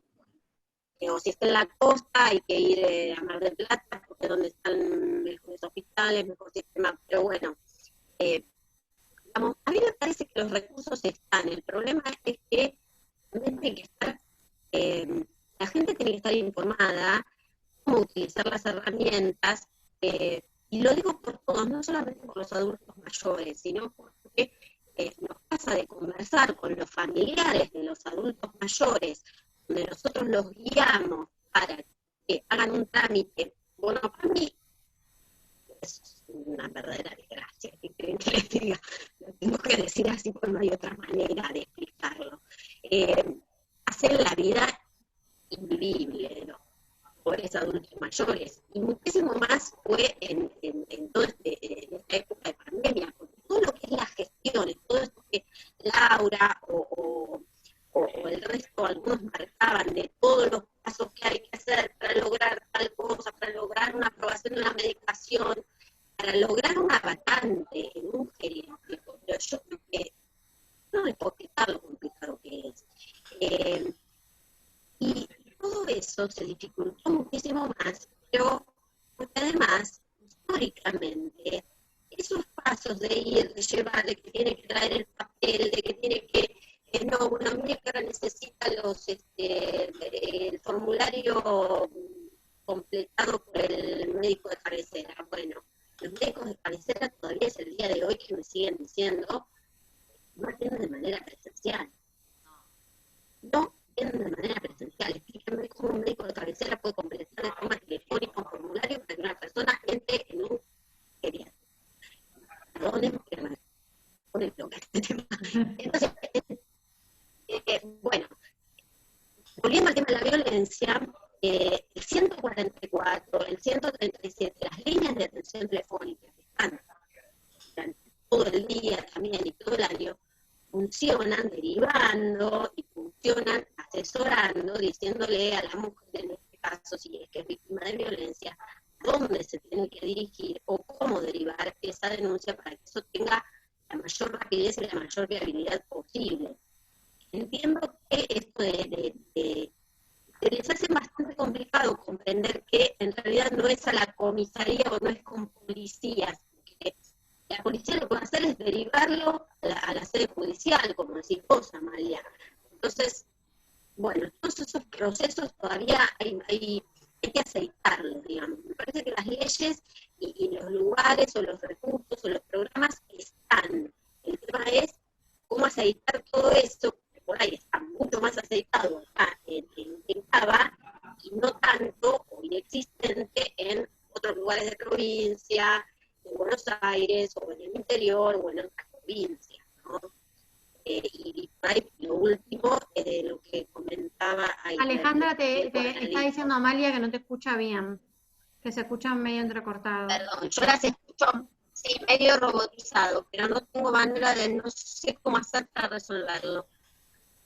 Puede ser la conexión, Ale. Debe ser internet. Puede ser. Pero bueno, coincido con que también hubo bastante, me parece que al principio de la pandemia hubo como también bastante miedo de todos y por ende mucha falta de empatía en la atención del adulto mayor. No sé, creo que un poco lo que Paula me parece que estaba planteando era eso. Falta de empatía, claramente. Pero yo vuelvo a decir, Ale, que me parece que la falta de empatía no fue solo con los adultos mayores. Me parece que hubo un colapso importante del sistema de salud y que les pasó a todos. Yo le contaba a Laura y Esteban, cuando recién me detectaron el COVID, la primera médica que me tocó por la obra social, y además yo tengo OSDE, no es que estoy en un UPA, que la gente que estuvo en los UPA la trataron mejor que a mí. La primera médica que me tocó me decía, bueno, si te falta el aire, metete en la aplicación de OSDE y apretá tal cosa. No, si me falta el aire, placa, voy a llamar a una ambulancia o mi marido me va a llevar corriendo a la clínica. Entonces, me parece que al principio hubo como un desborde generalizado que después fue tomando color en algunos lugares más, en otros menos, pero me parece que al principio hubo un desborde generalizado que, claro, ustedes al trabajar con adultos mayores lo van a ver con los adultos mayores, la doctora Gentile, como decía hoy a la tarde, que trabaja con pediatría, lo ve con pediatría, los que trabajan con personas cardíacas lo ven con personas cardíacas, los que trabajan... a mí mi médica para la prediabetes no me puede ver hasta diciembre, me dijo, porque no tiene turnos. O sea que en realidad todos los que tenemos alguna patología no lo podemos seguir tratando, no lo podemos ir viendo, no lo podemos llevar, lo vamos llevando a ojímetro más o menos, ¿no? Entonces, me parece que hay un desborde generalizado. Lo que pasa es que en algunos grupos este desborde, como decía Silvia, puede llevar, esta falta de atención puede llevar a la muerte incluso. Pero pasa lo mismo con las personas cardíacas. Un poco contaba hace poquito un médico en la tele, que ahora me olvidé el apellido. Ya saben que el COVID se llevó mi memoria, así que me olvidé el apellido del médico. Pero él decía, yo estoy preocupado por mis pacientes cardíacos porque no vienen a consulta. Porque también hay un doble, y nosotros lo vemos con los colegas que son de educación, hay un doble desborde, ¿no? Chao Marisa, gracias. Hay un doble desborde. Por un lado, los lugares no atienden, y por el otro lado, la gente no se anima a ir. Son como una combinación explosiva, ¿no? Porque es como decimos, bueno, abramos las escuelas y ¿qué hacemos? Como Uruguay, que hacemos optativo a la escuela.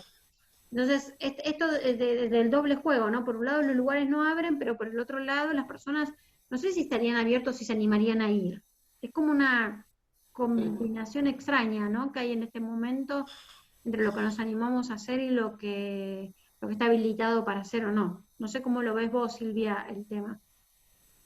Sí, los sanitarios, sí, las personas mayores dicen, no, pero a mí me dicen que me quede en casa, entonces, bueno, prefieren no ir a hacerse ninguna práctica, y además esto de los médicos de cabecera, que decía Alejandra, es real. Es terrible. Uno atendió de manera presencial, y si las personas, algunos por ahí le entregan las recetas, pero otros, como es solo electrónico y no tienen los canales apropiados, se quedan sin la medicación. Y con los chicos pasa esto también. Por ejemplo, una de mis hijas es docente del 7º grado y ahora están armando todas las burbujas, pero dice que muchos chicos los padres no los dejan ir porque no es obligatorio, va a ser voluntario, y tienen miedo. Y entonces, bueno, resulta que de 50 capaz que van a tener 30. Porque esto, ¿no? Bueno, que las escuelas abran, pero cuando abren por ahí, los padres se plantean. ¿Es un riesgo? Bueno, pero por ejemplo nosotros hace unos días hablaba por chat de WhatsApp con Andrea, que Andrea es de Maipú, y Andrea me contaba que por ejemplo ellos tienen un solo hospital, no tienen clínica, no tienen otros lugares de atención. Vos imaginate que abrís todas las escuelas y de repente se te enferman 20 personas juntas, ¿no, André? No me dejas mentir. Así es. Acá somos 10.000 habitantes. Buenas tardes a todos, a todas. Y nada, solamente tenemos un hospital municipal, un hospital público. No tenemos clínica. Estamos cerca de Mar del Plata y de la ciudad de Dolores, pero ante cualquier emergencia, es más, acá pasó que tenemos 2 asilos de ancianos, y en uno de ellos entró el COVID, y bueno, lamentablemente, justo las personas mayores, entre 90 y pico de años, y 87 años y 90 y pico, fueron las más perjudicadas, porque lamentablemente fallecieron. No, en este pueblo no tenemos muchas herramientas como para, lamentablemente, así la situación actual que tenemos acá en el pueblo. No, por eso muchos papás, imagínate que si abren las escuelas allá en Maipú, muchos papás tampoco se van a animar a mandar a sus hijos a la escuela. Porque en realidad, como hoy muy bien me explicaba la doctora en la charla esa que dio, que si bien los chicos no se enferman tanto, son transmisores también del virus, y cómo eso va generando también los miedos y las paranoias de los chicos que los cuidan los abuelos, y si el chico va a la escuela, después va el abuelo. Y además, en las grandes ciudades, como acá, donde vivimos nosotros, que los chicos se trasladan, y los docentes se trasladan en colectivos, en distintos medios de transporte. No es que la gente va caminando a la escuela y todos van caminando a la escuela y son un par de cuadritas.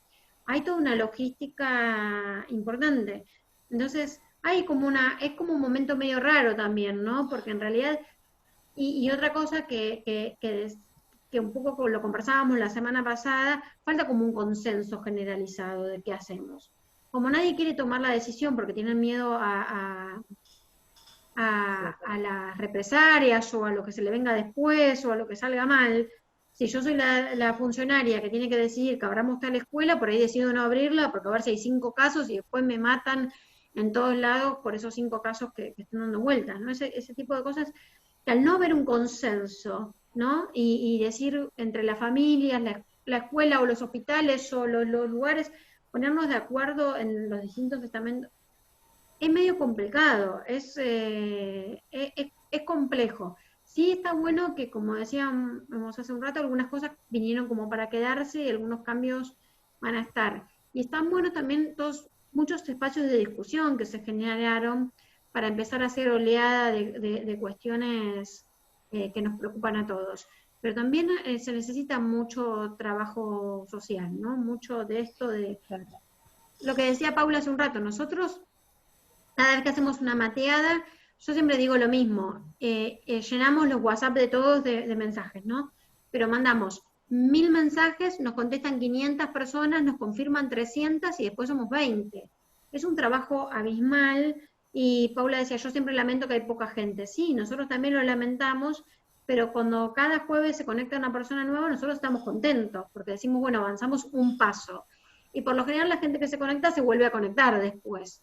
Salvo como a André, que le pusieron clase en nuestro mismo día y horario, claro.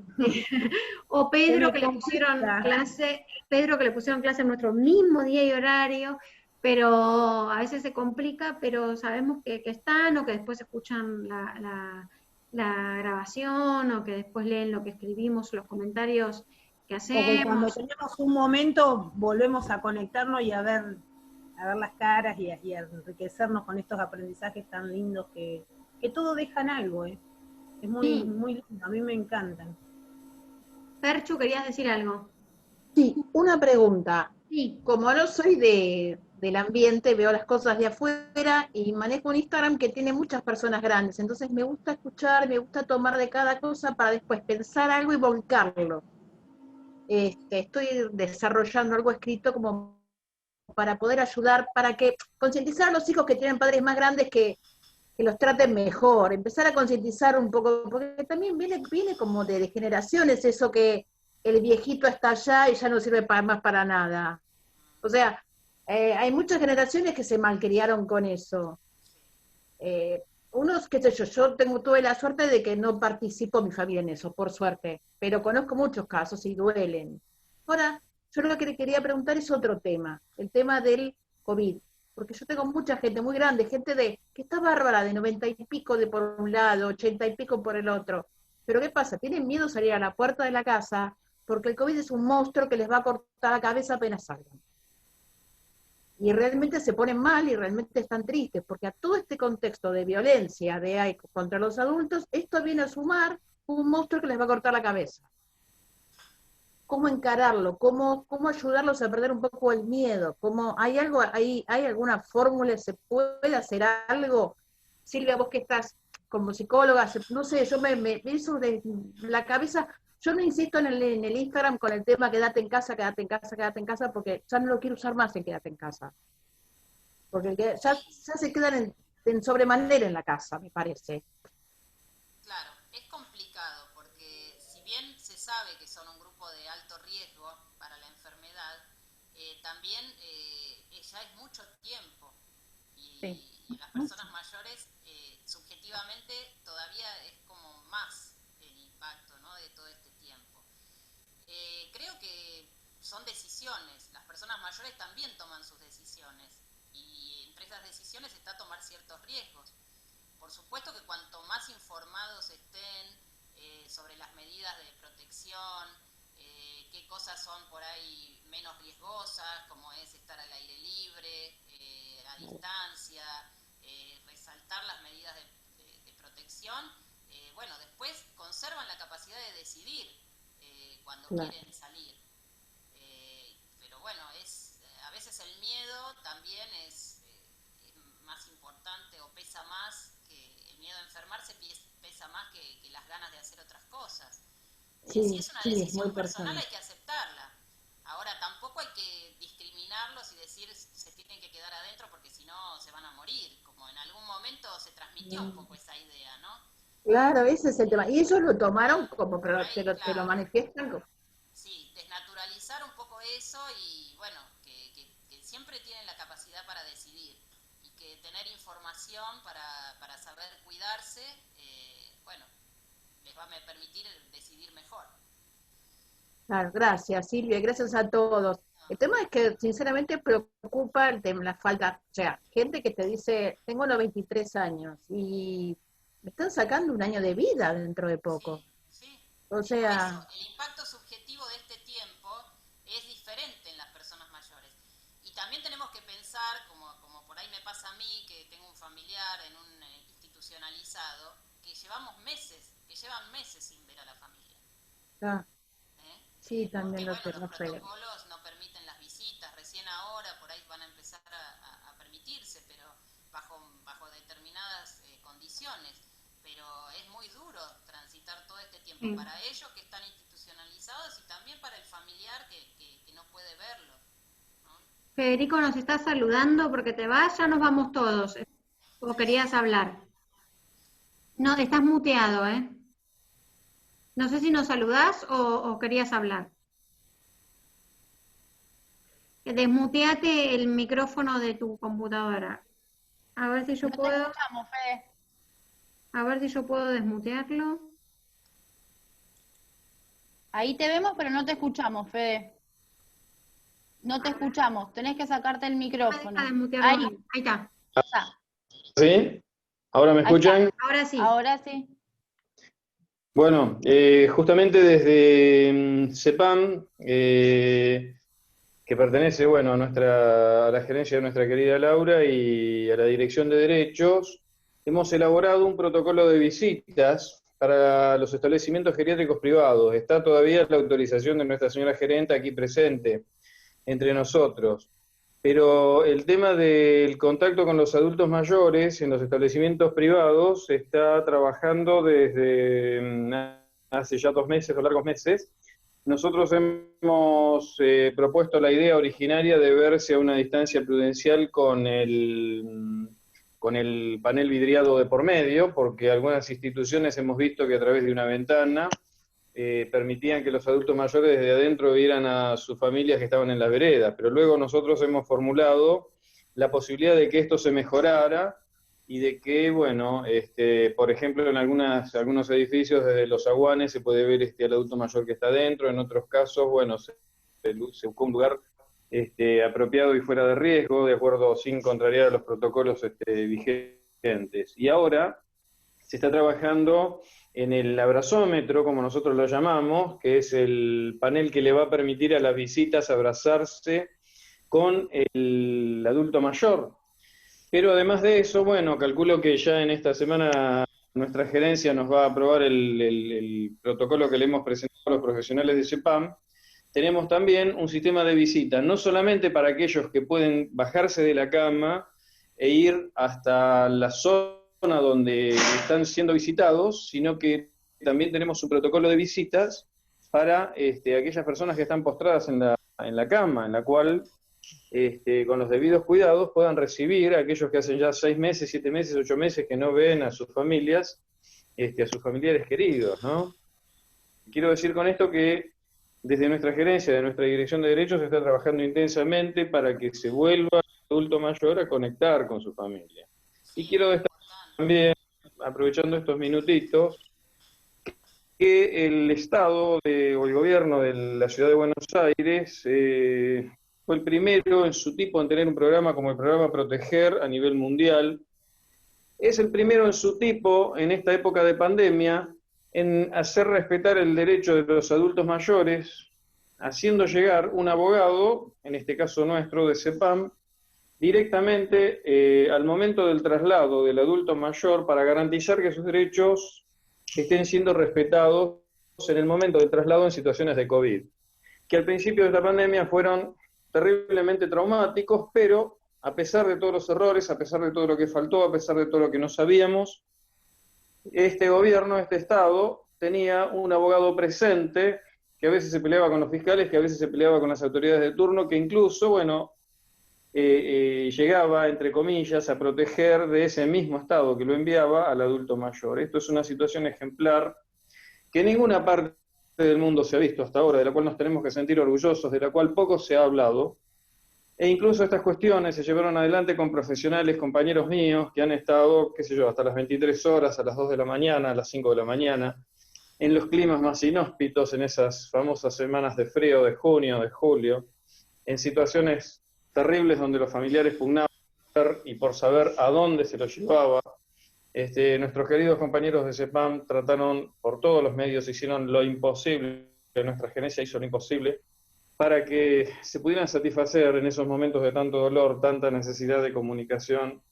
Y es algo que quizás no se habló demasiado, no se vio en demasía. Lo quería hacer notar en este breve espacio para que nos animemos todos, para mostrar el medio vaso lleno, para que a pesar de todo lo que nos falta y de todo lo que se puede hacer y de todo lo que estamos aprendiendo con esto, hubo también instintivamente una respuesta solidaria, una respuesta de acción, que quizás no fue ideal, que quizás no fue completa, pero que existió. Y gracias a todos por haberme escuchado. No, y existe, como dice Silvia. Sí, obviamente cuando nosotros a veces vemos el vaso medio vacío, como le pasaba a Paula hoy, Federico, no es por lo que se hace en ciudad, sino por la falta de copiar la receta o copiar lo bueno del modelo a nivel nacional o a nivel de las provincias. Eso es lo que decíamos hoy un poco, porque si bien la ciudad lo rescatamos siempre como un caso importante para mirar, siempre decimos, uy, ¿y qué hacemos en provincia? Y hoy hubo pocos colegas de otras provincias, estuvo Majo un rato de Catamarca, pero en general la gente de otras provincias lo que nos dice es que ellos sobre esta temática, cero. O sea, y eso para nosotros es un tema a trabajar. Bueno, perdón a todos por la hora, hoy nos hemos pasado ampliamente. Nos extendimos un montón. bastante. No sé, Esteban, si querés decir algo antes de irnos. No, dice. ¿No? ¿O sí? No, nada, saludarlos, agradecerles. Tengo muy mala conexión a internet hoy. Va bien y me figura inestable. Estamos iguales. Nada, la verdad que es un tema que da para muchísimo. Coincido puntualmente con Rosana con el tema de que hay que aplicar más presupuesto a estas políticas públicas. Digo, no sé si tanto es el problema de legislación, quizás hay que actualizarla, está buenísimo, pero hay una cuestión de poner presupuesto y gente a trabajar y manos a la obra. De hecho, bueno, veo que hay muchísima experiencia, conocimiento y capacidad para hacerlo, y eso hace que se conozca y que sea difundido. Pero bueno, nada, agradecerles el estar todos los días en este horario y extendernos mucho, así que por eso, nada, todos los jueves uno se lleva algo nuevo, algo distinto y más cosas para pensar, ¿no? Gracias, Esteban. Laurita. Bueno, gracias infinitas. La verdad que fue increíble, me encantó que estén acá. Yo comparto todos los días con ellos, pero tenerlos en este espacio y que también puedan el resto de los que nos siguen conocer todo lo que se hace y todo el valor que se pone y el cariño que se pone, es un montón. Así que así, besitos y gracias a todos. Bueno, la semana que viene, gracias Silvia, infinitos por haber estado. Gracias. Siempre sos bienvenida, siempre son bienvenidos todos. Vamos a seguir hablando de este tema desde lo institucional, como algunos dijeron, desde pensarlo, ver cómo se trabaja en otras jurisdicciones, para que ustedes también puedan aportar su súper grano de arena para que vean cómo se hace desde otros lugares y ustedes les puedan dar algunos consejos. Gracias a todos los que estuvieron. Gracias a los que se conectaron por primera vez. Mauro, espero que te haya servido todo el material sobre adultos mayores en los procesos de enseñanza que te había mandado en su momento cuando trabajábamos juntos. No sé si lo estás escuchando. El adulto como sujeto de aprendizaje cuando compartimos bibliografía. Gracias, Emi, por estar y por compartir. Esto que decimos siempre con Laura y con Esteban es que algunos tenemos la posibilidad de tener un número de teléfono de la persona indicada. Totalmente. Y nunca dejar de hacer esa llamada. Porque para lo que vos es un ex compañero pidiéndole un favor, para otro le salvaste la vida. Y a veces es la vida literal, como dice Silvia. Entonces eso nunca dejes de hacerlo. A veces eso te desanima o uno se cansa de estar pidiendo favores, pero nunca dejes de hacerlo porque eso salva vidas. Gracias a Alejandra, Fátima, Ferchu, te queremos, gracias por estar. Ariel, que hoy estuviste callado, Fede, Jorgito, que hoy estuvo callado, raro. La semana que viene vamos a hablar también de este tema, pero de un lugar medio raro o diferente, porque vamos a estar hablando de cómo tocan todos los temas que nosotros trabajamos desde la publicidad. Entonces van a venir dos grosos del mundo de la publicidad, los dos tienen más de 30 años de trayectoria, hacen las publicidades de las marcas más importantes que nosotros vemos en tele, de todo lo que puteamos en tele cuando vemos, de todo lo que nos alegramos que cambió cuando... Y ellos, la pregunta que nos convoca es, ¿la publicidad provoca cambios sociales o los cambios sociales son los que cambian la publicidad? ¿Y cómo es esa ida y vuelta entre los cambios? ¿Y cómo se trata el tema de los adultos mayores, de los niños, de las mujeres? Vamos a preguntarle de todo, porque ya que los vamos a tener acá, cómo, si ustedes vieron las propagandas nuevas, perdón, si ellos me escuchan decir propaganda me matan, las publicidades nuevas sobre artículos de limpieza, como ahora los hombres limpian, ¿no? Cómo ahora fueron cambiando algunas cosas, que cuando yo trabajaba con ellos hace 10 años atrás era impensable que Mr. Músculo haga una publicidad con un hombre limpiando. Y cuando el INADI iba y le decía, miren que tienen que hacer un hombre limpiando, ellos decían, si hago un hombre limpiando no vendo. Es como hacer una mujer en un auto, ¿no? No vendían. Entonces, cómo todo eso fue cambiando, y es interesante porque le vamos a preguntar sobre los adultos mayores, le vamos a preguntar sobre los niños, sobre todo. Así que los invitamos a que estén. Y muchas gracias por haber estado, gracias Silvia, gracias por el trabajo que hacen todos los días. Mauro, te extraño, tantos años que no te veía. Hemos viajado juntos a San Luis con un contingente de adultos mayores, fue una experiencia muy divertida. No les pude seguir el paso a los adultos mayores, se los aseguro, porque se levantaban a las 6, se acostaban a las 3, jugando al buraco, y yo nunca los pude seguir, pero fue una experiencia muy linda. Gracias a todos por haber estado. Gracias Alejandra por tu participación, gracias Emi, gracias Andre por haber estado. Gracias. Que descansen. Gracias.